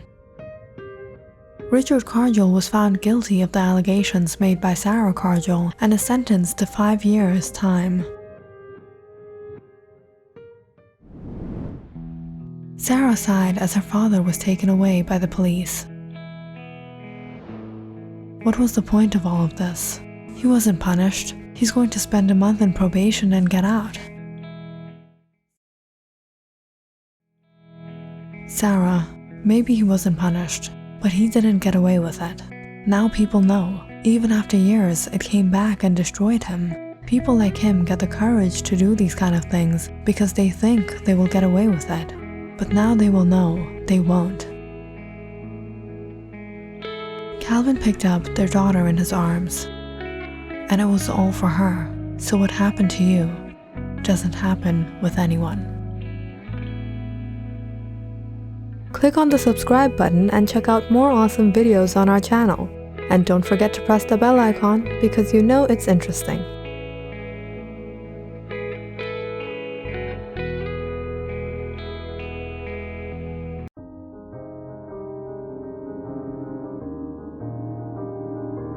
A swift, cool breeze blew through the curtains into the highest room of the royal palace, the room of Queen Ileana. Her faint sobbing cries now echoed in the loneliness. The drops of her tears moistened her cheeks as the cool gust made them pale and frigid. In her hands she clutched the silken handkerchief, too wet to soak her tears anymore. It was late, time for her to rest, but Ileana couldn't fall asleep when her heart ached so much. Her mind now felt numb. It had been hours she had been weeping, unable to let out her sorrows. Your Majesty, may I come in? Come in, Ophelia. Hearing the faint cries of the Queen, Ophelia, her servant, had come to check up on her. She walked in the room holding a lantern and a tray of figs, pomegranates, and cheese. Ophelia felt heartbroken just seeing the Queen's red, teary eyes. Your Majesty, don't cry like this, Ophelia said as she sliced the cheese and fruit and presented it to her. This will help you sleep. You haven't had any dinner. I'm not in the state to eat, Ophelia. Ophelia picked up a comb from the dressing table and began brushing through Ileana's hair. Your Majesty, you will fall ill. How can a woman live like this, Ophelia? Every passing day makes everything worse. It makes me feel worthless. Your Majesty, you're the Queen. It doesn't befit you to say such. And what can the Queen do about this? Nothing but weep, Ophelia. I'm helpless. I possess no power to change anything. Your Majesty, perhaps there is something you can do. What? Why don't you make a sacrifice to the god Asha Louise? She is the one who relieves all pain, the one who removes all grief.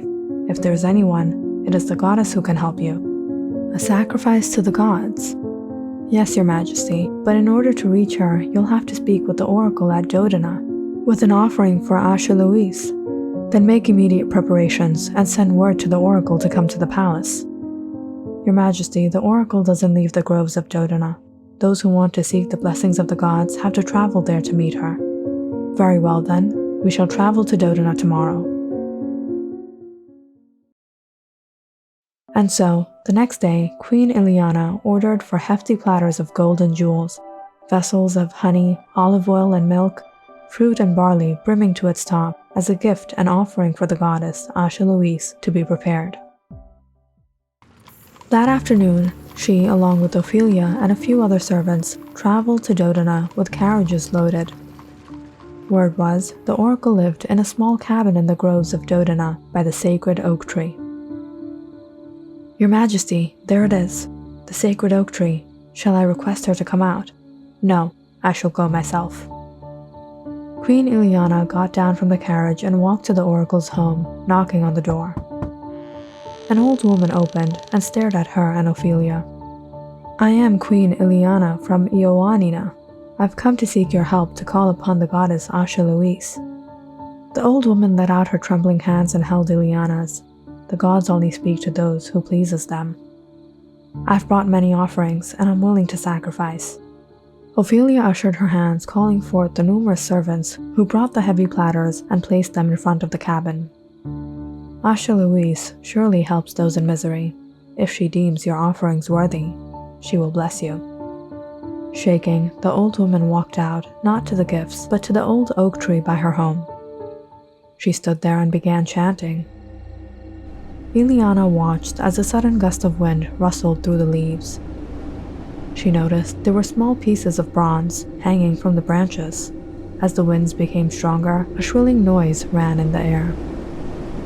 The weather seemed to be getting quite harsh, and Ophelia became fearful lest something occurred to the queen. "Your Majesty, perhaps we should leave." Raising her hand, Ileana commanded everyone to stay in their places. All of a sudden, the old woman turned around. The night fell silent once again. "Your request has been heard. Return to your home and seek the pleasure of Asha Louise. You shall soon receive what you desire." Queen Ileana returned home, desperately waiting for the goddess to answer her prayers. Over the days, she offered sacrifices, setting a dove free to the goddess every night. She stood there staring at the night sky, calling out to her. "Asha Louise, I call to you for your help. Only you possess the powers to assist me." However, there was nothing but silence. But Ileana didn't lose faith. She continued to try to please the goddess. Until, many days later, on the night of the full moon, she stared up at the skies again and called out, "Asha Louise, when will you remove my pains?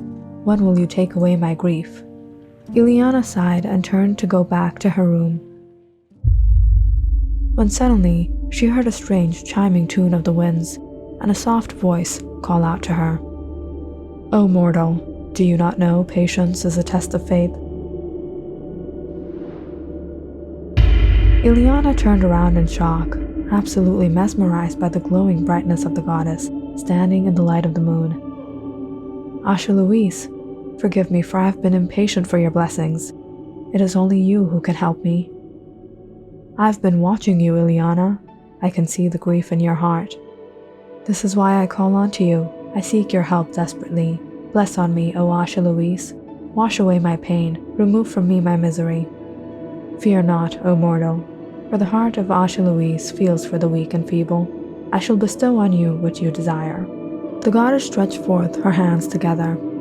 Ileana watched in amazement as her hands filled with the illuminating liquid. It suddenly appeared as a golden bowl filled to its brim that she placed in Ileana's hands. "This is the water of the full moon, the cure to all your grief. It will wash away your pains. You shall no longer have that which makes you miserable." Ileana clutched onto the bowl, bowing her head to the loving goddess. But before she could say anything more, the goddess disappeared in front of her eyes. Ileana rushed back to her room and carefully placed the bowl by her bedside when her husband, King Heron, entered the room. "Have you not gone to sleep yet? I was waiting for you." Heron walked up to Ileana and stared at her. "Is there something you want to tell me?" "No. Is it unusual for your wife to wait for you? You must be exhausted. I don't want to keep you up." Heron laid down in bed and Ileana beside him. It wasn't long before he fell asleep. Ileana hurried to take the bowl Asha Louise had given her. She took a deep breath. From tonight, her misery shall end.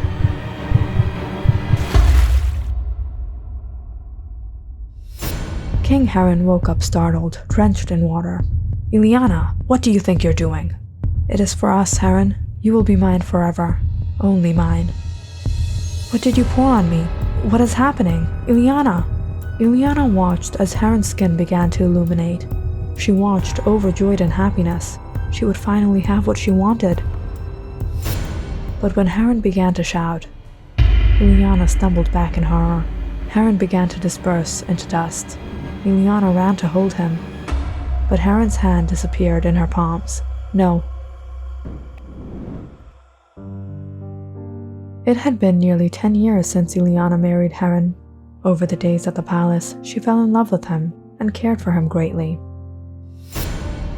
But Heron wasn't faithful to her. The king was a devoted worshipper of Zeus, the father of the gods, and he followed his way of life. Heron fancied many women of his liking, and of course, none could refuse the king. Ileana felt betrayed and heartbroken. Did her love have no value? But there was nothing she could do about it. She wasn't married to any ordinary man. She was married to the king, who did what he pleased. But she didn't want to leave him. She loved him dearly, and she wanted him to love her back, and only her. But things only got worse, because Heron didn't care for what Ileana felt. Your Majesty, the king is occupied. He will not be seeing anyone right now. Have you forgotten who you're speaking with? It is the king's orders, Your Majesty. I command you to open the door. Yes, Your Majesty.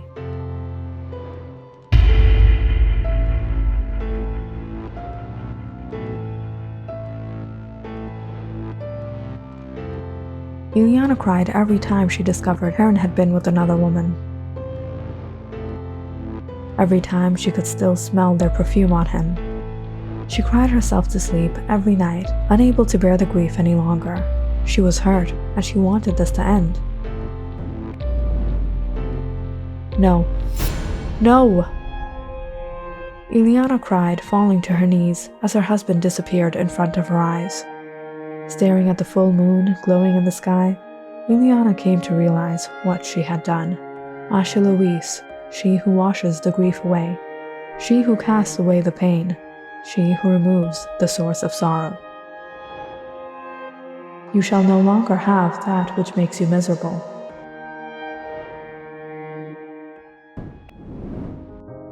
Ileana ran out under the moon and yelled to the heavens. Asha Louise, return to me all my pain. Return to me all my grief. But was it too late? Click on the subscribe button and check out more awesome videos on our channel. And don't forget to press the bell icon because you know it's interesting.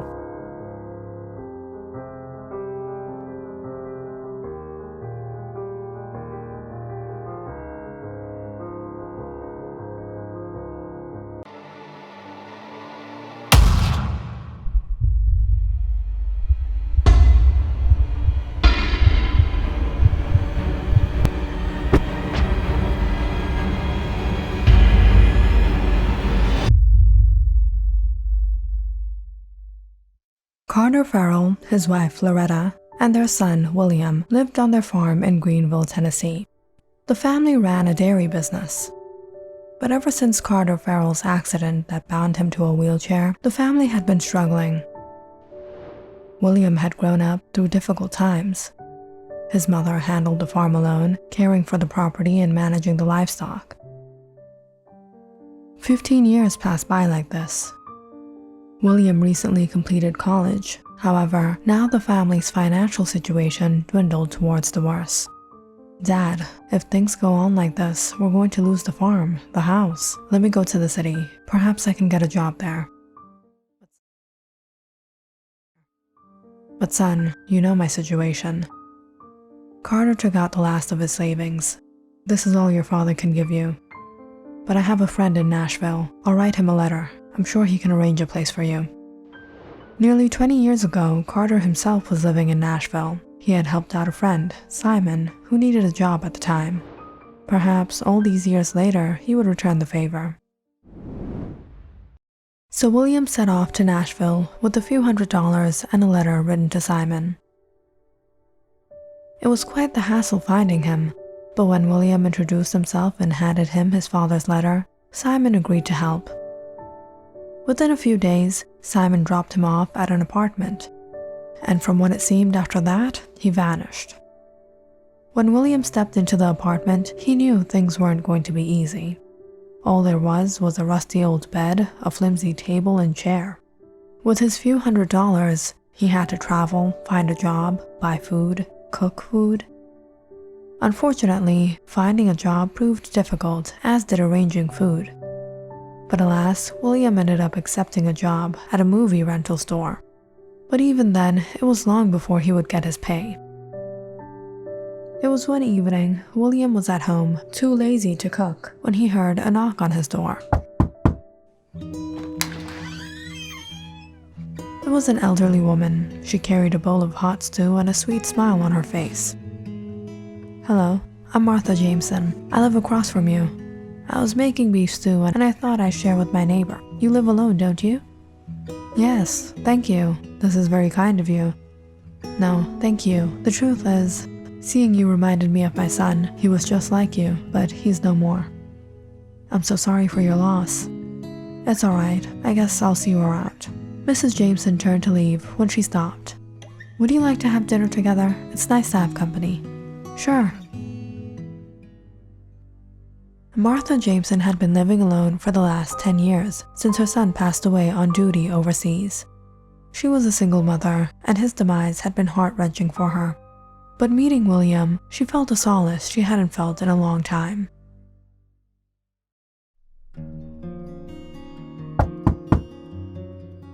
"Mrs. Jameson, again? I made chocolate cake. Don't tell me you don't like chocolate cake." She often brought over food for William, and sometimes she just came over for company. "What are you doing? Let's go watch TV. A new movie is premiering tonight." "Another movie? I work all day in a movie store." "Oh, come on, you don't have caramel popcorn at your store." Mrs. Jameson had been really kind. It was relieving coming home to someone who cared. Because work was tough. A girl had come in today with quite the attitude. She hadn't returned a VHS tape, but she wouldn't admit it. "I'm telling you I returned it. Do you even know who I am?" "Well, I've checked the register, you're Alice Johnson, but as for the VHS tape, Wayne the Huntsman 4, it's not here." "Well, you must have made a mistake. Of course, because you're new here, aren't you? What's your name?"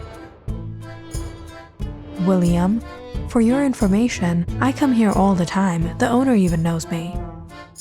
Not wanting to create a scene, William just decided to let her win. Okay, you're right. I'll just check again." "Thank you." Alice was tired of dealing with so many people, first at the restaurant where she worked, and now this new guy at the movie rental store. She went home, cooked up some dinner, and got ready to watch a new movie. But just when she went to place the tape in the VHS player, she realized there was another one inside already. Wayne the Huntsman 4. Oops. The next day at work, when William saw Alice walk in, he started acting like he was busy. Surprisingly, she placed the VHS tape on the counter and awkwardly chuckled. "Remember me from yesterday? Alice, right?" "Yeah, I actually went home and found the tape." "Oh, that's great, thank you. I'm sorry about yesterday." William chuckled, seeing how quiet Alice was, so he took out another VHS tape. "This is the new Wayne the Huntsman 5. It came in this morning. You like his movies, don't you?" "The new one? You kept it for me? Thanks, William." "My friends call me Bill." "Then, thanks, Bill." It seemed that William had finally made a friend in the big city. Alice was fun, cheerful, not to mention a movie fanatic. She came to the store almost every day, and sometimes it seemed just to meet him. William was suddenly enjoying his stay here. When he finally got his first paycheck, he couldn't wait to use it. Mrs. Jameson's TV hadn't been working, so he had to arrange something for that, and also had to send money back home.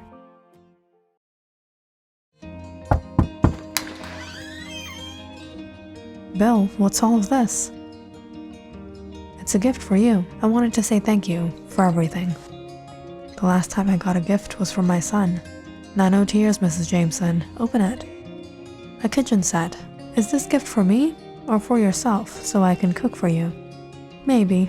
And this isn't a TV, but up until I can buy a TV, you can have this radio."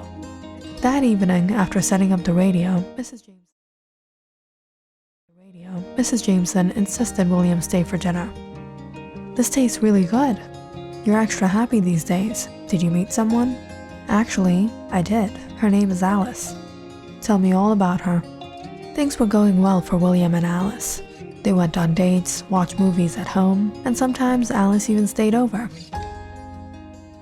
It was one evening while William and Alice were returning home from one of their dates that they noticed some guys had started to whistle at Alice.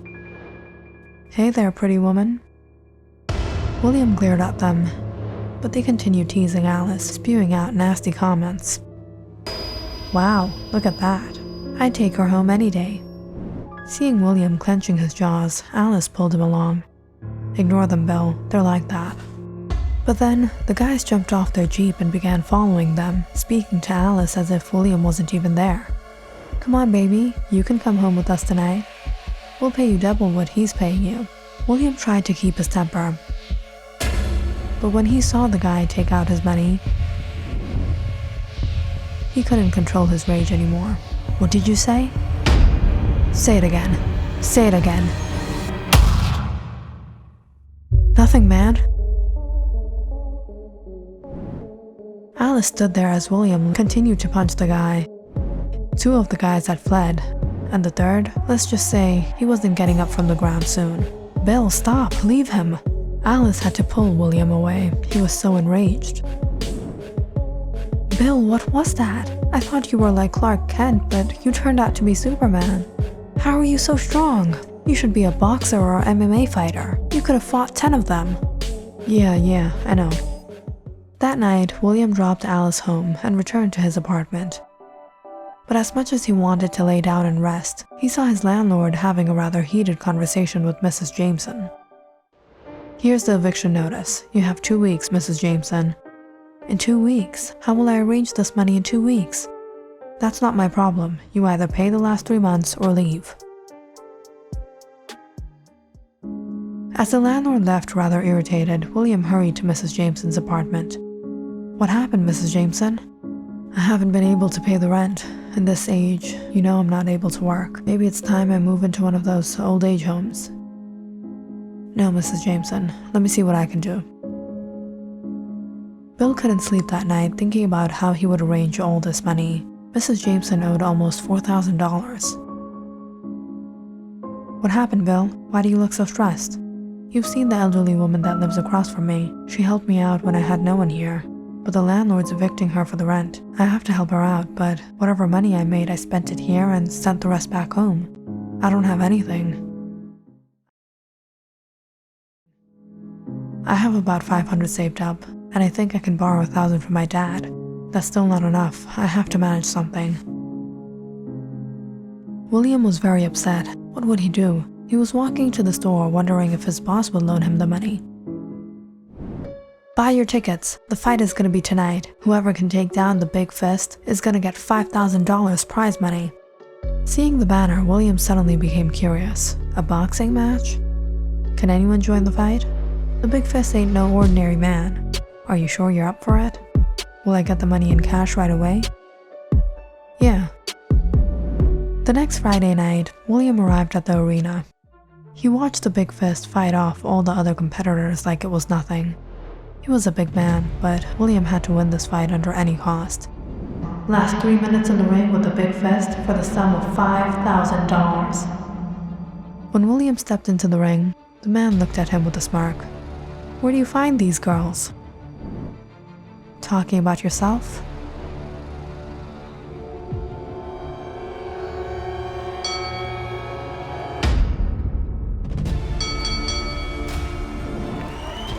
And the winner is... What's your name, pal? Bill Farrell. Bill Farrell! After Bill was given the money, he didn't stay back a minute longer to enjoy his newly earned fame. "Don't worry about returning it. It's yours." "Bill, where did you get this money? No, I can't take this from you." "Please, Mrs. Jameson. It would mean a lot to me." Fortunately, Mrs. Jameson's issue was resolved. And surprisingly, a few days later, one of the men from the day of the fight suddenly stopped him outside. "You're Bill Farrell, right? There's a tournament coming up. Another $7,000 is up for grasp. Are you coming?" William realized he suddenly gained a lot of popularity defeating the big fist, so he decided to give it a try. And it was in no time that his boxing career started. Give it up for the new champion, Bill Farrell. He was suddenly making a lot of money and easily able to send it back home, and in just 3 months, he had reached a higher position in the field and was getting bigger offers. I'm going to buy a TV today. A TV? For me? No, not for you. For Mrs. Jameson.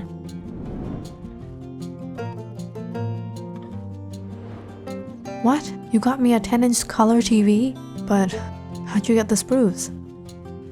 Long story. Alice had been supportive of him, but Mrs. Jameson wasn't so happy seeing the bruises and sores William often got. I brought dinner for you. Steak. Did you steal this from the restaurant? Please, I work overtime, and he still doesn't pay me. Back in Greenville, however, news of William's fame reached his father. Congratulations, Carter. Looks like your son is finally making those dreams come true. What are you talking about? You don't know? William's become the new name in boxing. Everyone's talking about him. No, so this is where he's been sending all the money from.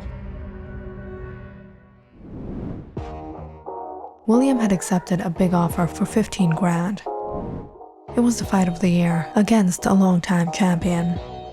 But seeing William's success in such a short time, a lot of people had bet money on him. William did all he could to prepare. However, the night of the fight, he suddenly received a call. Bill, it's for you. It's Carter Farrell? Dad? How did he find out? Hello? Bill, don't do this, son. You know our family's problem. You know how your grandfather died. What happened to your uncle?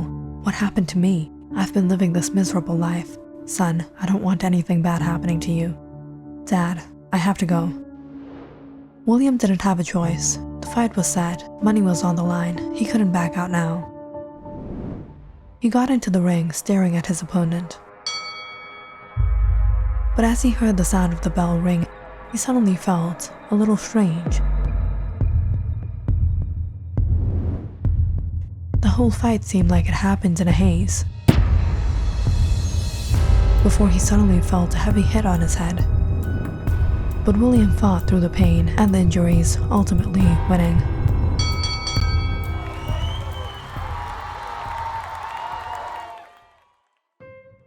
Congratulations, Bill, you did it!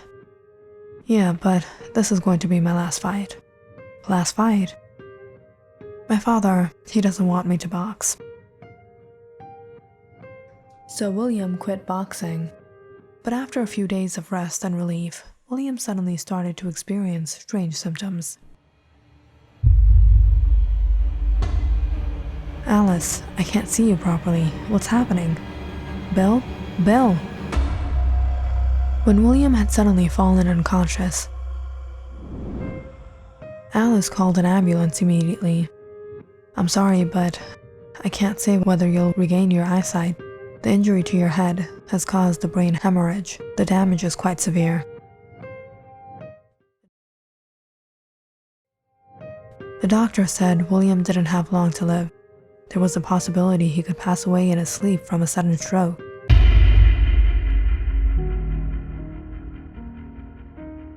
Alice tried to be by his side as much as she could. He had become awfully sick. Alice, take me back to Tennessee. If these are going to be my last days, I want to die in peace at home. Okay. Alice arranged for tickets to Greenville and settled everything for William in Nashville. Before leaving that weekend, William went to meet Mrs. Jameson for a last time. Don't worry, Mrs. Jameson. I'll get better and I'll come back. My son also said the same, but he didn't come back. William gave Mrs. Jameson a good portion of money he saved up in the last months and bid her farewell. He and Alice drove out to Tennessee and arrived sometime late in the afternoon. Loretta rushed to meet her son, tears overflowing to her eyes, seeing his condition. Why did you have to do this, Bill? Mom, don't worry, I'll be okay. Loretta wiped her tears and looked at Alice. You must be Alice. Bill wrote about you in his letters. William's parents were kind to Alice. They welcomed her and thanked her for bringing their son home. William, however, had fallen even more ill from the journey. The next few days went by in much anxiety, trying to nurse William back to health, but nothing helped. It was one morning, while Alice was walking around in the house, that she spotted a trophy. It was a boxing trophy.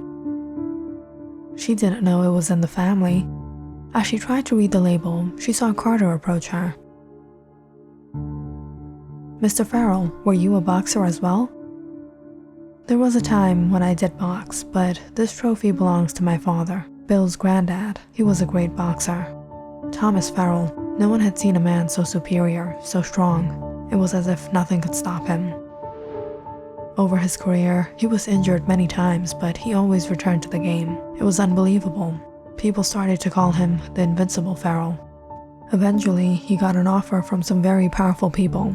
They bet a lot of money on him and were confident he would win. But the night of the match, things didn't go as planned. "Look, you have to use this. Hit him on his eyes. You'll definitely win the match." "You want me to cheat? No, I can defeat him fair and square." "We don't need it to be fair. You need to win. You realize how much money has been put on you." My father was reluctant, but he didn't have a choice. If he didn't listen, he would be in trouble. They wouldn't spare him. But that night, something happened that changed his life forever. He hit as hard as he could. But when the man fell to the ground, his eyes burning from the grease, he stared at my father enraged. "You didn't defeat me. You cheated. I curse you. I curse your blood. You think you would cheat and get fame? You'll never have success. Success will always cheat you."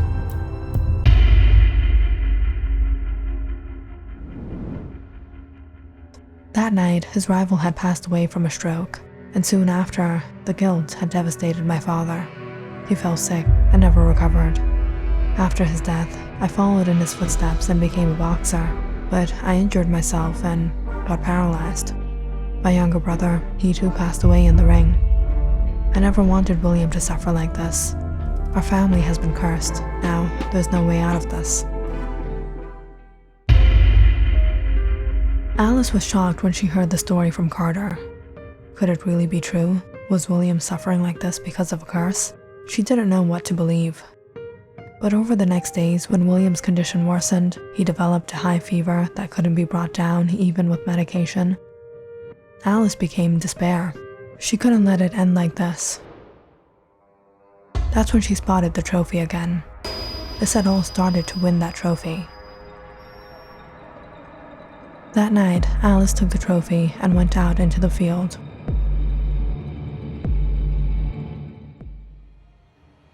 He doesn't need this. He never wanted to be a part of this.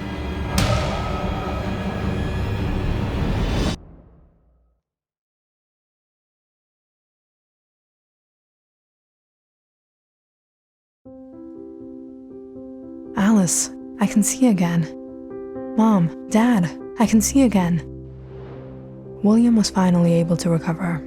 It seemed that Alice had lifted the curse, but the Farrells decided they would leave boxing forever.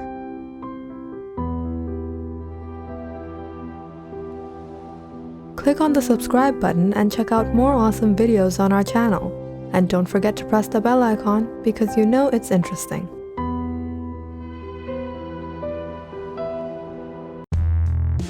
Hi, I'm Kylie. I'm 16 years old, pretty bold and daring, the type of girl that could take the most bizarre, spontaneous decisions and simply have fun.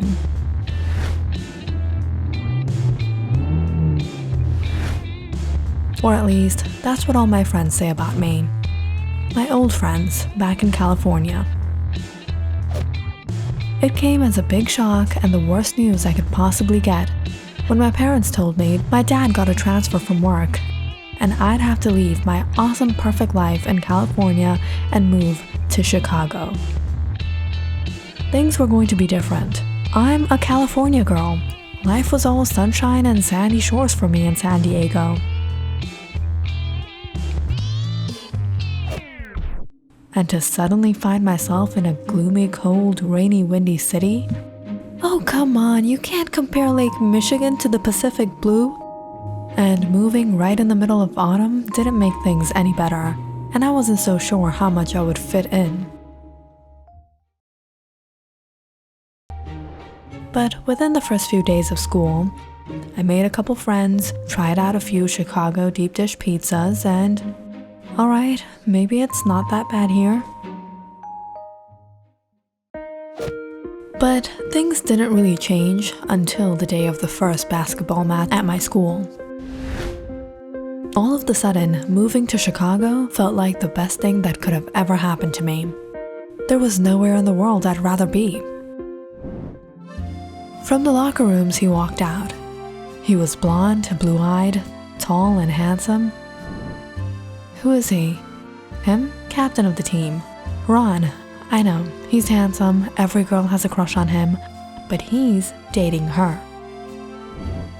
I turned my head across the gymnasium to spot a girl waving around her pom-poms. Emma, top cheerleader and the most beautiful girl in the entire school. Just by staring at Emma, I fell into quite the muddle. How was I going to compete with her? She's like a flower. There was nothing imperfect about her. No, Kylie. No. Kylie never gives up. She might be a flower, but she's a flower Kylie will smash.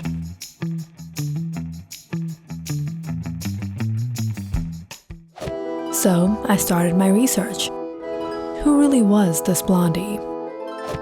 Turned out she wasn't just a top cheerleader, she was part of the school band. She volunteered for the blood drive. She collected funds for the school's fundraiser. You're not just a flower, you're an angel.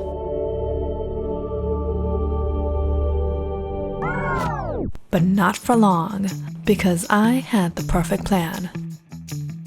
After following her around for a couple of days in and out of school, I clicked a few pics of her. Did I mention I've always been a little creative? These pics need some last-minute editing. After replacing Emma's sister with a random guy I found off of Google Images, I created a fake account under her name and uploaded them. Had an awesome time last night. Love you. And in the next few days, I kept up the act.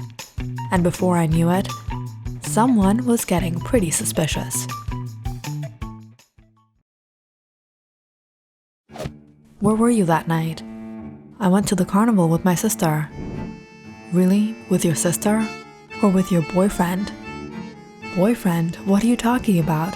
My sister was with me. You can talk to her. Now that the seed of suspicion had been sowed, I needed that suspicion to grow and confirm itself. Luckily for me, Emma had a bunch of guys crushing on her, and that's what I used to my advantage. Tom Jenkins, a nerd that had an obvious crush on Emma, but Emma rarely even noticed him. Emma, you dropped your paper. Yeah, thanks, whatever. I was wondering if you want to hang... Hey Tom, sorry about today. I was running late, but just wanted to tell you, you're so sweet. I started sending secret notes into Tom's locker, leading him on that they were from Emma. I always wanted to tell you I've had a soft spot for you. I want to be with someone real, someone like you. Once Tom was on cloud number 9, I opened up a new account under his name and messaged Emma. Hi Emma. Who's this? It's Tom Jenkins from school. I was wondering if we could meet. For what? I wanted to keep this private. I'd like to donate money to the school fund. I heard you're in charge of it. Oh, sure. Where do you want to meet? On the school field? Tomorrow after class? Sure. And finally, the last note to Tom. Meet me on the field after class. I'll give you a surprise. And now it was time to sit behind the bleachers and record the magic happen. When Tom walked out of the back doors and saw Emma all alone, smiling and waving at him, he was more than hyped up. "Where were you? I've been waiting for you for some time now." "You don't know how much I've been waiting for this day." All of a sudden, things got pretty funky between them. Why is he trying to touch her? Wow, didn't know Tom was a pig. Emma gave him a big backhand smack across his face. I got what I needed, but the results were unexpected, and before I could go on with my plan,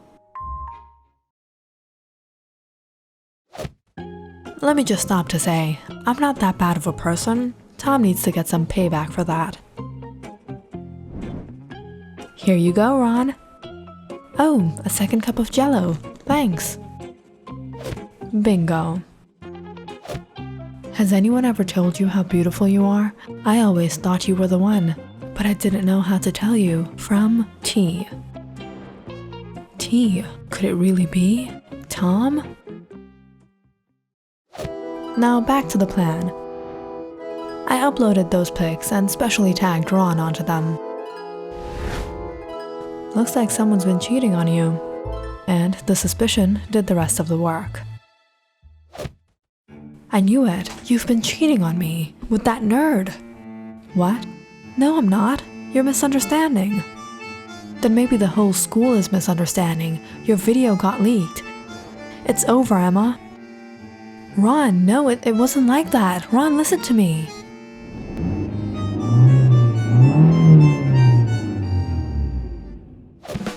Booyah. Now that Ron was single, all alone and vulnerable, he needed a shoulder to cry on. That's where I come into the picture. Ron had always been all about his car. He drove it to school every day, parked it in a safe spot no matter how far, washed it every weekend in his front car. That thing was his baby and solace. So I thought I'd take my chances and coincidentally pass by his place one weekend. "Hi, Ron, right?" "Yeah, Kylie, the new girl." "Not anymore, it's been a couple weeks." "I like your car." "Yeah, just making some modifications. Thought I'd convert the rear drum brakes to disc brakes." "What? No, I wouldn't go for that. Rear disc brake conversions are a waste. On a street car, the front rear bias will be the same." "Actually, you're right.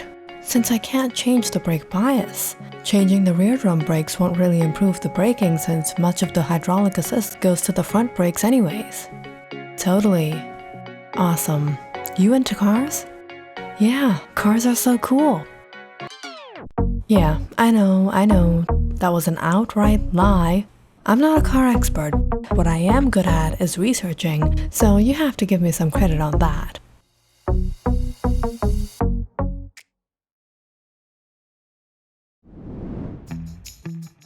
A couple days of stalking and I figured he was changing his brakes and specifically researched about brake modifications.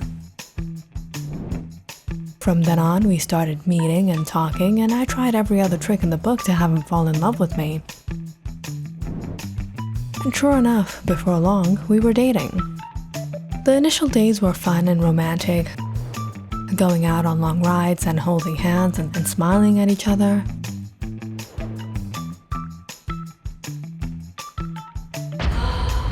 He's moved on? Our relationship was perfect. Ron was everything I wanted. "Come over. No one's gonna be home, so no disturbances." "All right." I was so excited that night. I literally went through a princess makeover and sneaked out to his place.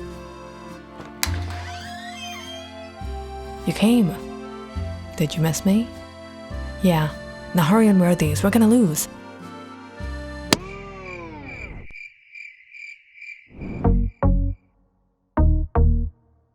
"What? BGTA? This was your surprise?" "Yeah, it's game night. Hurry! Hurry!" Alright, I should have guessed that one. Ron was a car guy, so it wasn't a shocker that he would play car video games. But over the days, Ron's car obsession really started to show up. "Oh, an ice cream truck. Let's go get ice cream." "All right."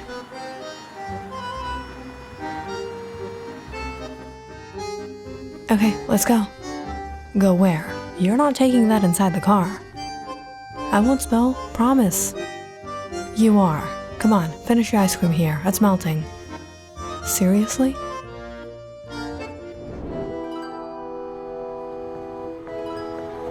He made me finish my entire ice cream on the side of the road before he let me get in. "Ron, what's wrong? You don't look so well."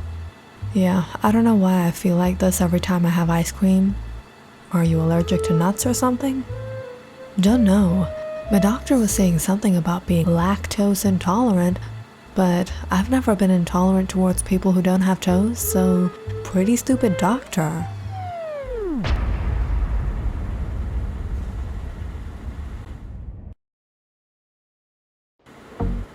And that's when everything finally added up, and I realized how dumb Ron was.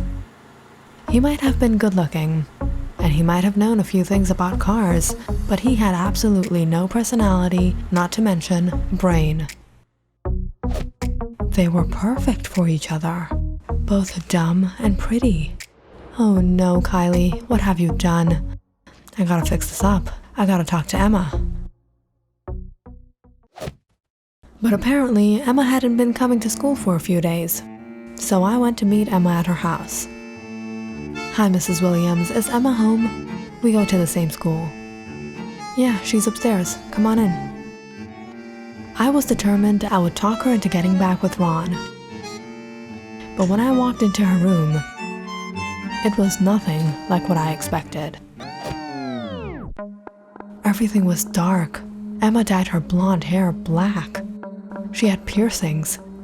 She was now an emo goth wilted lifeless flower, playing teardrops on her guitar. Emma. "You? Why are you here? You came to see me in my pain? What happened to you?" I finally understood what life is. I've seen the true face of life. It's pain, it's darkness, it's misery. No, listen to me. I know Ron is dating me, but he's still very much in love with you. Believe me, he only has you in his heart. He's just a little hurt because you cheated on him and he couldn't handle it. We just have to patch things up. But I didn't cheat on him. It was a fake video. It was? So, he's still in love with me? Yeah. R-O-N! I knew you were my man! Yeah, first we'll have to do something about that video. So I put on an act as if I were seeing the video for the first time and coincidentally found the full footage of Emma smacking Tom. Now that you have proof, just follow my lead.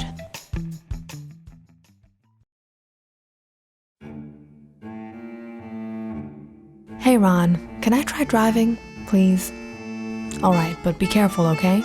Don't worry, I'm an expert.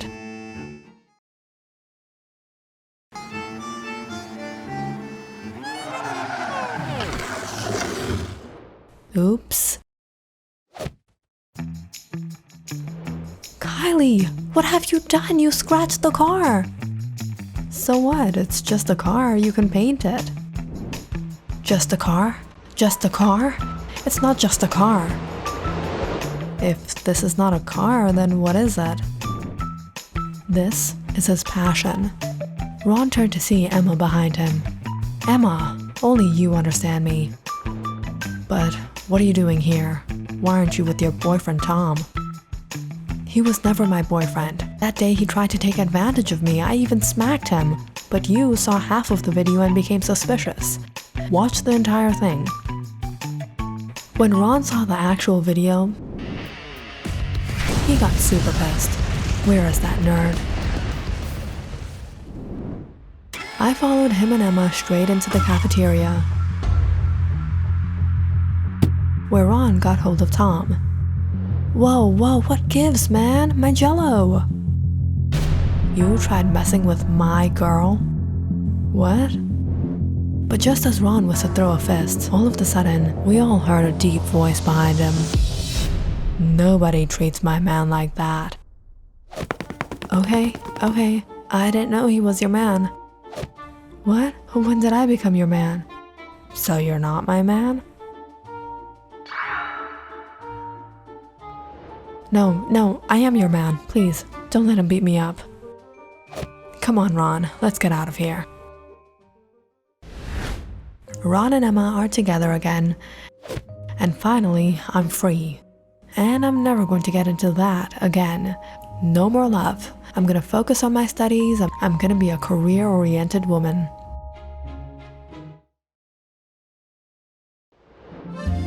Wow, he's handsome.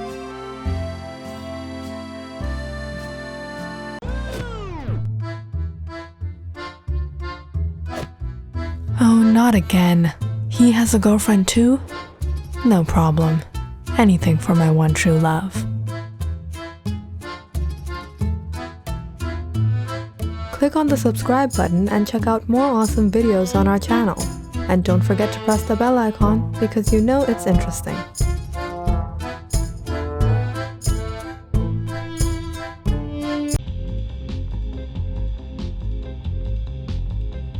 The DeLuca family was one of the most influential families in Connecticut. Raphael DeLuca moved from Italy to Connecticut many years ago. And over those years, he successfully continued the family business. He was able to reach a high position of power. But of course, with power came not only responsibilities, but rivals who wanted to snatch it away. Raphael was a vigilant man. He was sure to take precautions concerning the safety of his family. His beloved wife had passed away years ago, but she had given him 2 children, whom Raphael raised with strict rules and regulations, warning and preparing them of the dangers they would face. This is Alfonso DeLuca, the inheritor to all of Raphael DeLuca's wealth, property, and power. He was in his late 20s, enjoyed his youth, hung out with his friends, and traveled far and wide on adventures. Though he did keep his father concerned about his welfare, he was not what you would call a bad kid. He respected his father and tried to stay low and out of trouble, at least for the most part.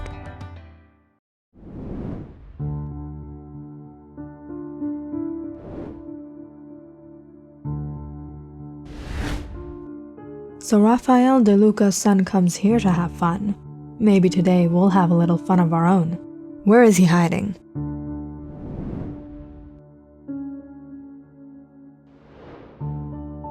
Alfonso, it's Espinosa's men. They damaged our cars. How are we gonna get out of here? We don't have time. We have to run. If you run, you'll get caught. I have a car. I can give you guys a ride. This is Calvin Hoffman. He was born and raised in Italy. He moved to the USA about a few months ago, after he graduated from college, when he was promised a job at a big company in Connecticut by a distant relative who lived here. Unfortunately, the interview didn't go too well, and Calvin didn't get the job. Now, staying at his distant uncle's home while searching for another job was quite uncomfortable, and oftentimes Calvin came to this bar to get away. It was today, however, that he was shocked by the sudden commotion. A few brute men came in searching for someone. And that individual was hiding right behind Calvin. A young man about his age. He looked petrified, and so was Calvin in the midst of this havoc. Sneaking through the back door, Calvin, Alfonso, and his buddy reached Calvin's car and immediately fled from the bar.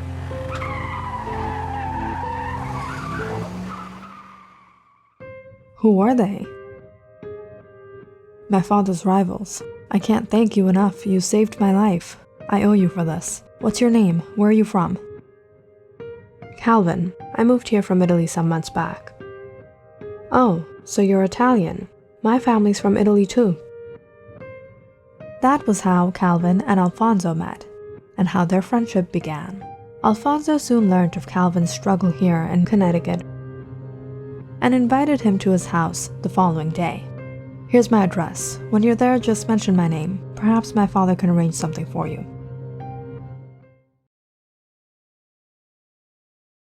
And so, the next morning, Calvin arrived at the De Luca house, amazed by the grand mansion and the numerous security that surrounded it.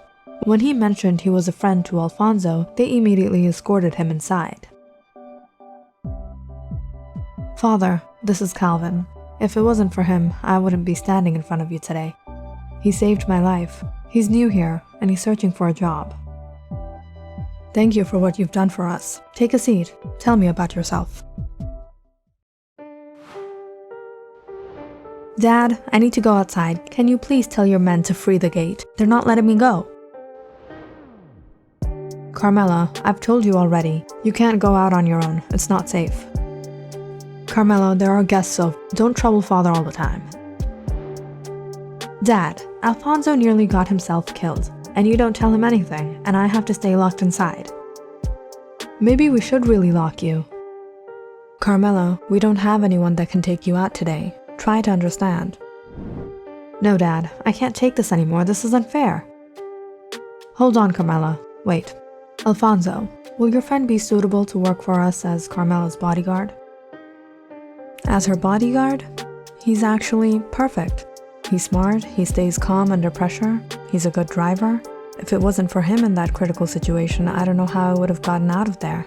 He saved my life. Of course he's trustworthy." Calvin was offered a job at the De Luca mansion as Carmela's driver and bodyguard. Though the job didn't suit his credentials, he accepted it as he was being paid generously. If he happened to get a better job elsewhere, he would quit this job. Calvin was a decent, simple guy. He avoided unnecessary altercations and stayed away from trouble. However, Carmela was two things: spoiled and wild, and always up for the thrill. "Carmela, it's getting late. We have to return home." "All right, let's go."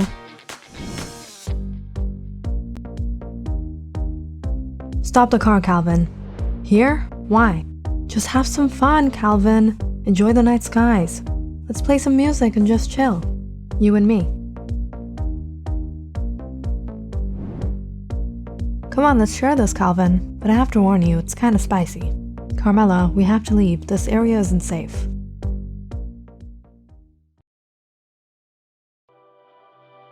Over the days, Carmela started to fall for Calvin, his innocence, his shyness, his concerns to protect her under any cost.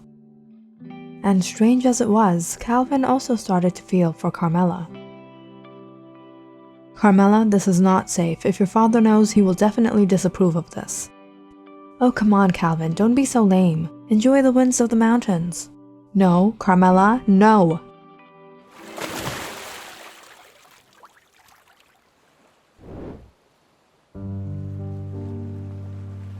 You have to admit that was fun, Calvin.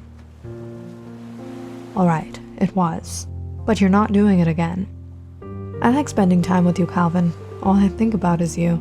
It's like I don't want you to leave me. Carmela, what's going on between us? It's not right. I don't want to get into trouble having a fling with the daughter of Rafael De Luca.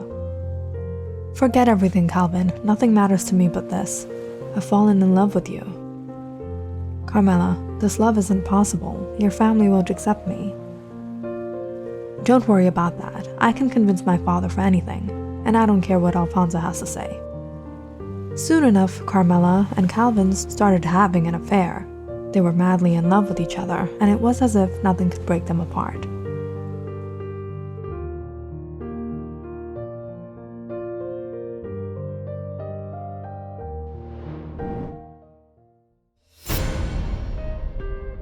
Or so they thought.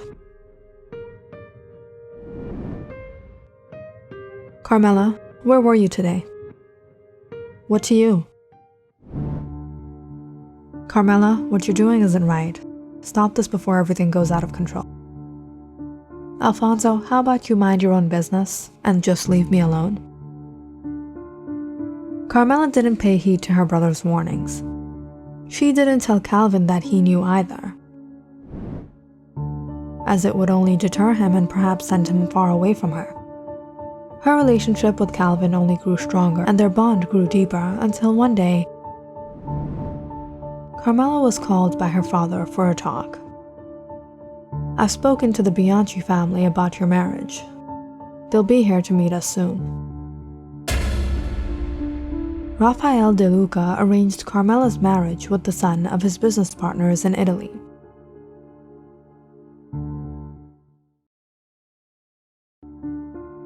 The Bianchi family had done business with the De Lucas, but they weren't exactly at good terms. However, with this marriage, the two families would be at truce with each other. What? How can he do this?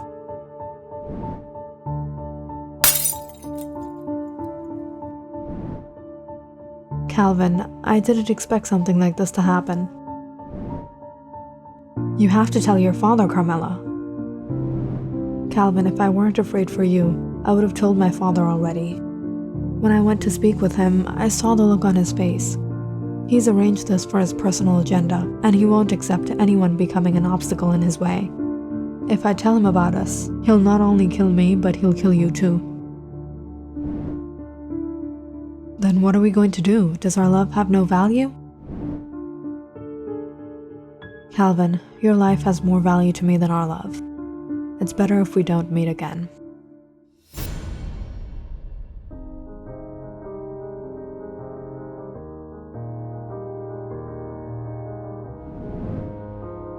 The Bianchis arrived to Connecticut for the grand occasion. The richest and the finest were invited to De Luca's mansion to celebrate the wedding of Carmela De Luca. On one hand, the De Luca and the Bianchi signed their deal. And on the other, Calvin was shattered seeing the woman he loved being married to someone else. He was standing there while everyone celebrated, able to do nothing. After Carmela's wedding, she moved to Italy with her husband, far away from Connecticut, far away from Calvin. Calvin continued to work for the De Luca, however, he was a changed person now. He was quieter than usual, he didn't go anywhere or do anything outside of work.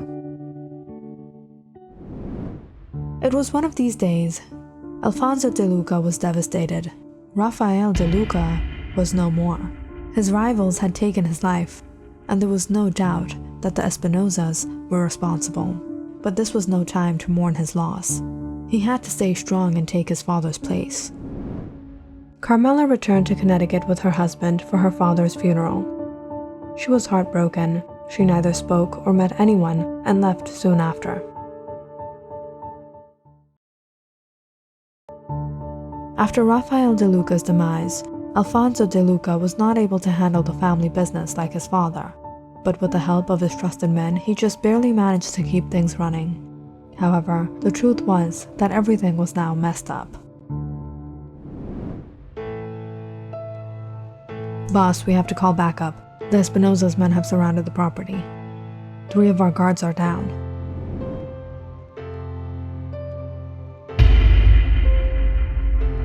During this critical time, the rivals had ambushed the De Luca mansion, and Alfonso had to take shelter elsewhere for a few days. While he was at his safe house, he received another horrible news. The Espinosas had attacked his sister's family and took the life of her husband. They couldn't overpower Rafael De Luca when he was alive, but they would take their revenge after his death. Carmela had survived the attack and fled from her home, taking a flight back to Connecticut, where Alfonso informed her he would pick her up. Let's go, Calvin, to the airport. Carmela will be here in an hour. Calvin silently started the car and began driving down the road. The two were still good friends. Calvin saved his life after all. Alfonso knew he wanted to marry his sister. It was ever since the marriage, in fact, that Calvin had become quite depressed. After a while of driving, Alfonso spoke up. How are you doing, Calvin? You don't come to hang out anymore. You knew I loved your sister, didn't you, Alfonso? Maybe it's better you move on, Calvin. Why should I just move on? Your father ruined my life. He ruined your sister's life. And today, look at how messed up your life has become, living in duress every second of the day. Stop the car, Calvin. Calvin looked around. They were by the mountainside. He stopped the car and Alfonso got out, calling him. There's something I need to tell you before we bring Carmela. I know you were hurt once, and I don't want you to be hurt again. Were you against our love? You knew everything from the start, Alfonso. Why don't you admit it? Yes, I knew, but you don't know everything. What do you mean? When I found out, I went to my father and told him. He wasn't happy about the relationship, but I tried to reason with him.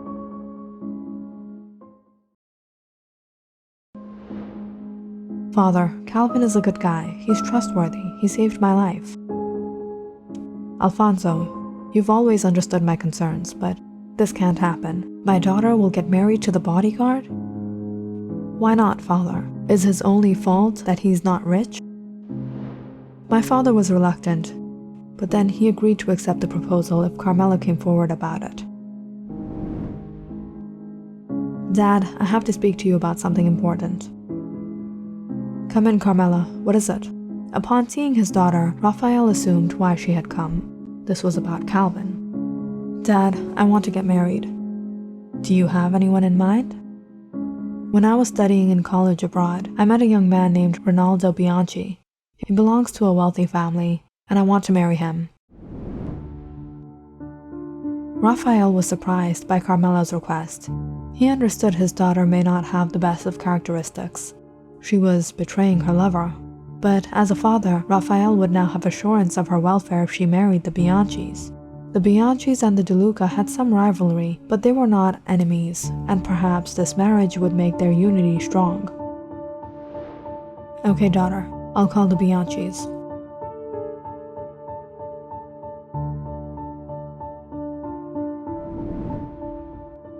Ever since the breakup, I've been watching you. You've stopped dating, you're alone, I understand what you're going through. Calvin's eyes started to tear up. He couldn't bear the pain and banged on the hood of the car. Alfonso walked up to him and held his shoulder. I know this might be difficult for you to take in, but as your friend, I had to tell you the truth. Calvin turned to look at him as the tears flowed from his eyes. There's something I need to confess to you. Calvin wanted to move on, but when he witnessed Carmela's marriage right in front of his eyes, he couldn't take it. He couldn't handle his rage and anger against Raphael De Luca. The Espinosas may have taken his life, but they were only able to because Calvin had snitched on Raphael De Luca to them.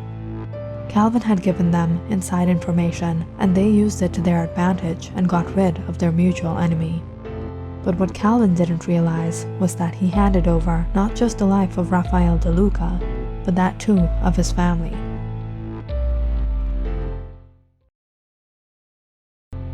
It seemed that the only reason Alfonso and Carmela were in grave danger was because of Calvin. I'm responsible for your father's death. Calvin collapsed to his knees, guilty of a heinous crime. Alfonso was thundered. He stumbled back in shock, infuriated and disgusted by Calvin's presence. He couldn't stand this. He wouldn't stand this. I took you as a friend, but you're nothing but a traitor. You're worse than the enemies.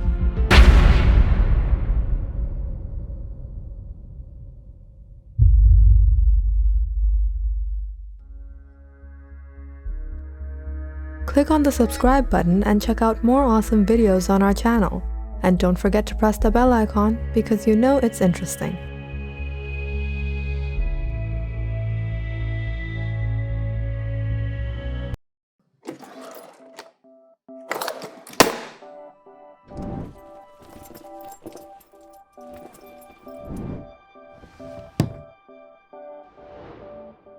I was sure I put it here, or did I leave it out?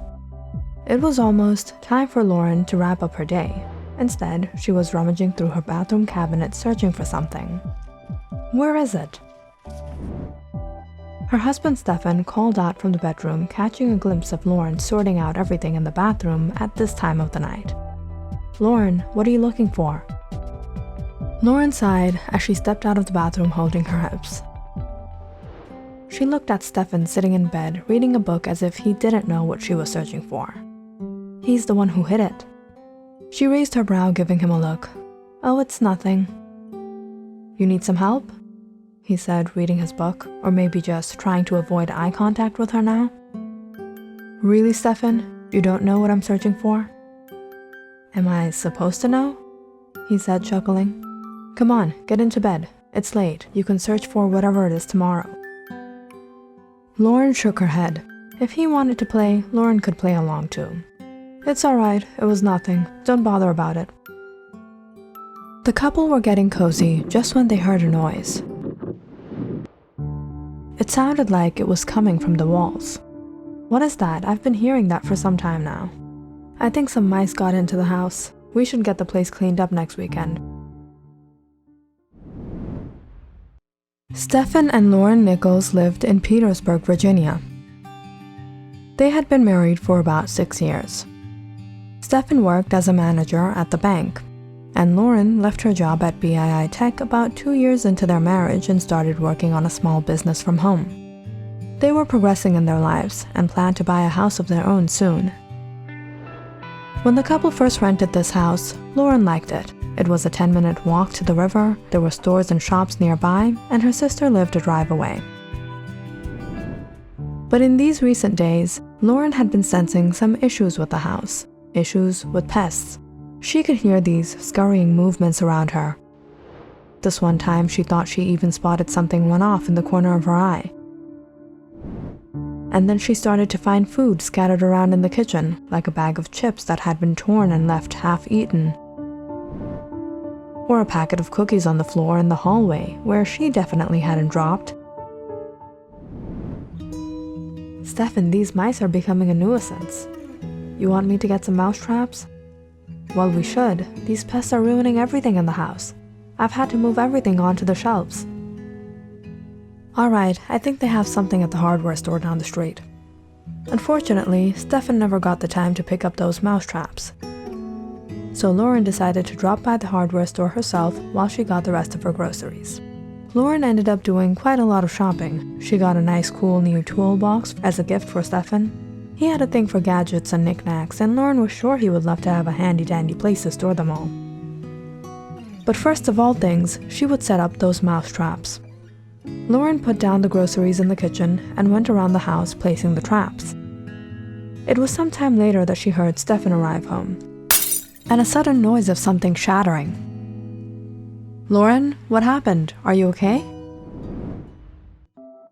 Lauren rushed out to see Stefan searching for her in the kitchen. "Oh, you're over there. Why did you move the sofa?" "Move the sofa? What was that noise? Did a mouse get caught on one of the traps?" Stefan and Lauren walked into their living room, staring at their sofa now a few feet back and kept slanted. "No, it didn't get caught on the trap, but it must have been the one to move the sofa, right?" "What? You gotta be kidding me. How did this happen?" Lauren and Stefan moved the sofa back, bewildered as to how it could have moved in the first place.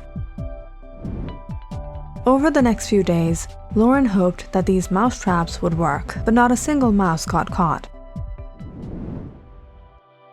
Come the weekends, Lauren and Stefan planned to go out for brunch. Lauren had been craving cheesecake lately. As she got ready, Stefan rolled out of bed, confused by what he saw on the floor. "Hey, babe, are your extensions falling out or something?" he said, picking up a long, dark hair from the floor. "What? No, I got my extensions taken out last week. Whose hair is that?" Stefan spotted a few other strands of hair on the floor. They were actually all over the room. "Babe, this is clearly a woman's hair, because dogs, cats, and mice don't have luscious, thick, beautiful hair like this." "Yeah, but it's not my hair." Lauren paced around the room looking at the hairs. "Do you think some homeless lady has been breaking into the house? Sure, tell me she's the one who's been moving our furniture too. And eating our food. Stefan laughed out, heading into the bathroom. Good one. Be ready before I come out. We're getting late for our date. Recently, Lauren had been having a strange craving for food. She was also feeling a little different. Could it really be what she was hoping for? She decided to wait it out a few more days before she took a pregnancy test. Meanwhile, she was going crazy cleaning up all the hair in her house. How much hair does this homeless lady have? Yeah, definitely. It's either her or there's a lion in this house shedding its mane. What? The next Friday, Lauren finally took her pregnancy test. And lo and behold, she was pregnant. Lauren was happier than ever. She couldn't wait to surprise Stefan, but she knew this would be an expected surprise for him. Lauren got a special cake for the occasion. After dinner, she placed it in front of Stefan and stood there smiling. What's the cake for? Lauren gestured Stefan to read the cake, eager to see his reaction.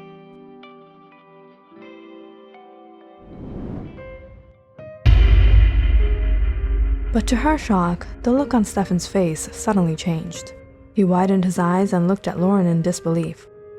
Wait a minute. What is this supposed to mean? Who's gonna be a dad? You! I'm pregnant, Stefan. You're pregnant. How did this happen? Stefan said, holding his head. I thought you would be happy. Lauren, we're not even ready. We're still years from buying a house. I still have to apply at BII Corp, and a baby in the middle of all of this? What? I thought you wanted this. You wanted to have this baby. When did I ever say I wanted to have a baby? Lauren started to get pissed by the way Stefan was suddenly behaving, after dropping so many hints over these months. So what are you trying to say? You don't want this baby? Lauren, I wasn't saying that. I was just saying maybe we're not prepared for it yet. Lauren grabbed the car keys and stormed out the door. Where are you going? Lauren, stop. We need to talk. No, I have nothing to talk about with you. I'm leaving. What do you mean you're leaving? Yes, I'm leaving and you won't be able to find me, so don't even bother searching. Lauren was hurt seeing Stefan's reaction. He was supposed to be happy. They were going to have their first child. And this was the kind of father he was going to be? She drove to her sister's house that night and planned to stay there until Stefan changed his attitude. She rejected every one of Stefan's calls.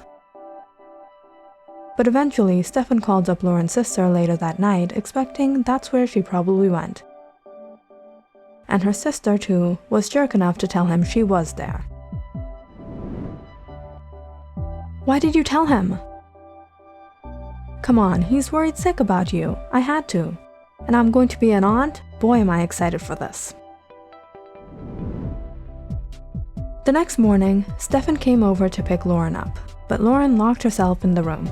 Stefan stayed outside for almost an hour calling her. Lauren, I said I'm sorry. Now will you please come out, babe? Don't be like that. You know I love you. Lauren was liking all the attention, but Stefan was still going to learn his lesson, because Lauren was still going to be mad. Stefan continued sending Lauren messages, and Lauren read them over and over again, but she didn't reply to any, because she couldn't. She was upset with him.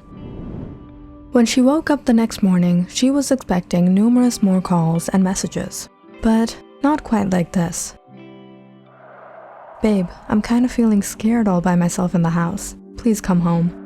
I've been hearing those noises all night. I can't sleep like this. It's so strange. I got up and found the furniture moved around again. I don't know how the bookshelf toppled over in the workroom. Just now cleaned up the mess, but this feeling is freaking me out. I even started to consider some homeless person sneaked in. But Lauren, there's no one in the house but me. Babe, pick up my calls. I've been awake all night. I'm seeing things in the corner of my eye. It's like this house is haunted. Please come home. Lauren finally decided to call him up. Stefan, what happened? Are you okay? No, I can't sleep without you, babe. There's some crazy paranormal activity happening in this house. Paranormal activity? You're just trying to get me to come home. You play too much, Stefan. No, Lauren, this is on a serious note. Something freaky is happening in this house. If you don't come, I'm gonna book a room. I can't stay here. All right. Jennifer was putting together a party for my baby, and although you don't want to celebrate that, she was going to invite you anyway. Am I going to hear that for the rest of our days? Of course I'm happy. I'm going to be a father. You bet you're gonna hear that. Lauren put down the phone and started preparing herself not to give in to Stefan's cuddly talk when he got here. But when a few hours went by and he didn't arrive, Lauren started to get worried. Where was he? Did something really happen in the house? Just then, the bell rang. Lauren ran out and opened the door. Why did you take so long? I thought I'd get the mother of my child a little gift. Stefan was standing there amidst a ton of bouquet of flowers. Lauren kept silent for a moment before she burst out laughing. When was the last time you got me flowers? Thanks, man. Now I'm under pressure. The couple finally made up, but then again, when did they actually break apart in the first place? They spent a couple of days celebrating with family at Jennifer's house before they decided to return home.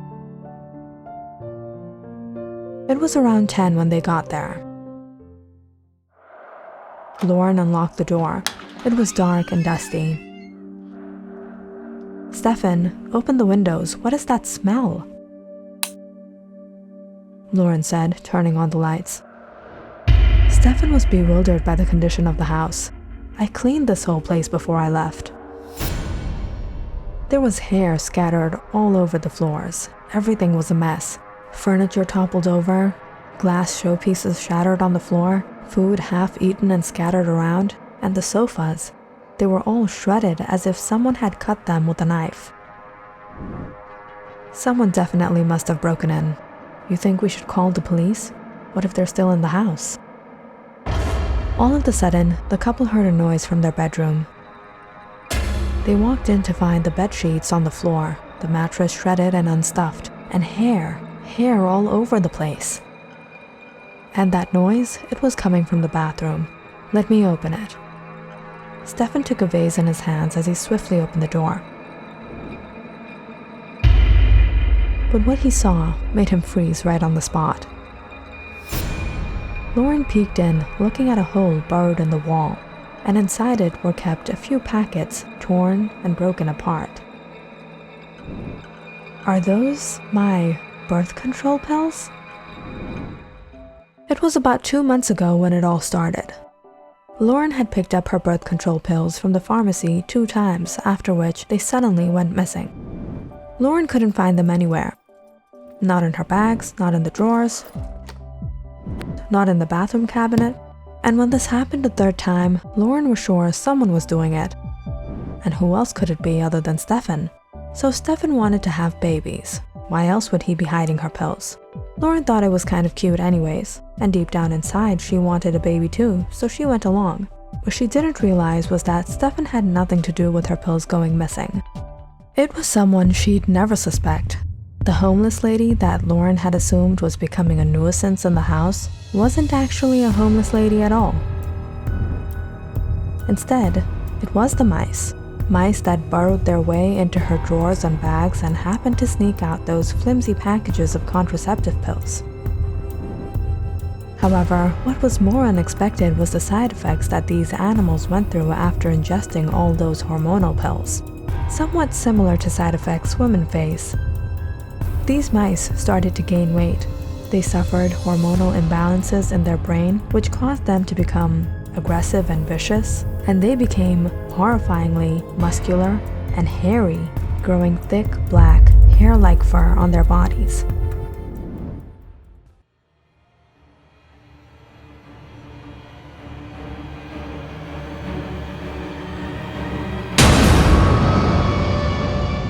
Lauren and Stefan stepped back, seeing these large, gross rodents freeze and turned to glare at them.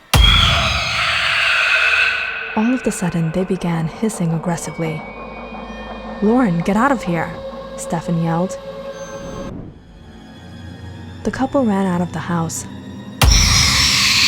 as a whole pack of these rogue mice ran out trying to attack them. As they caught their breath outside, they could hear the animals clawing on the other side of the door. "Sweetheart, promise me you'll never take those pills again."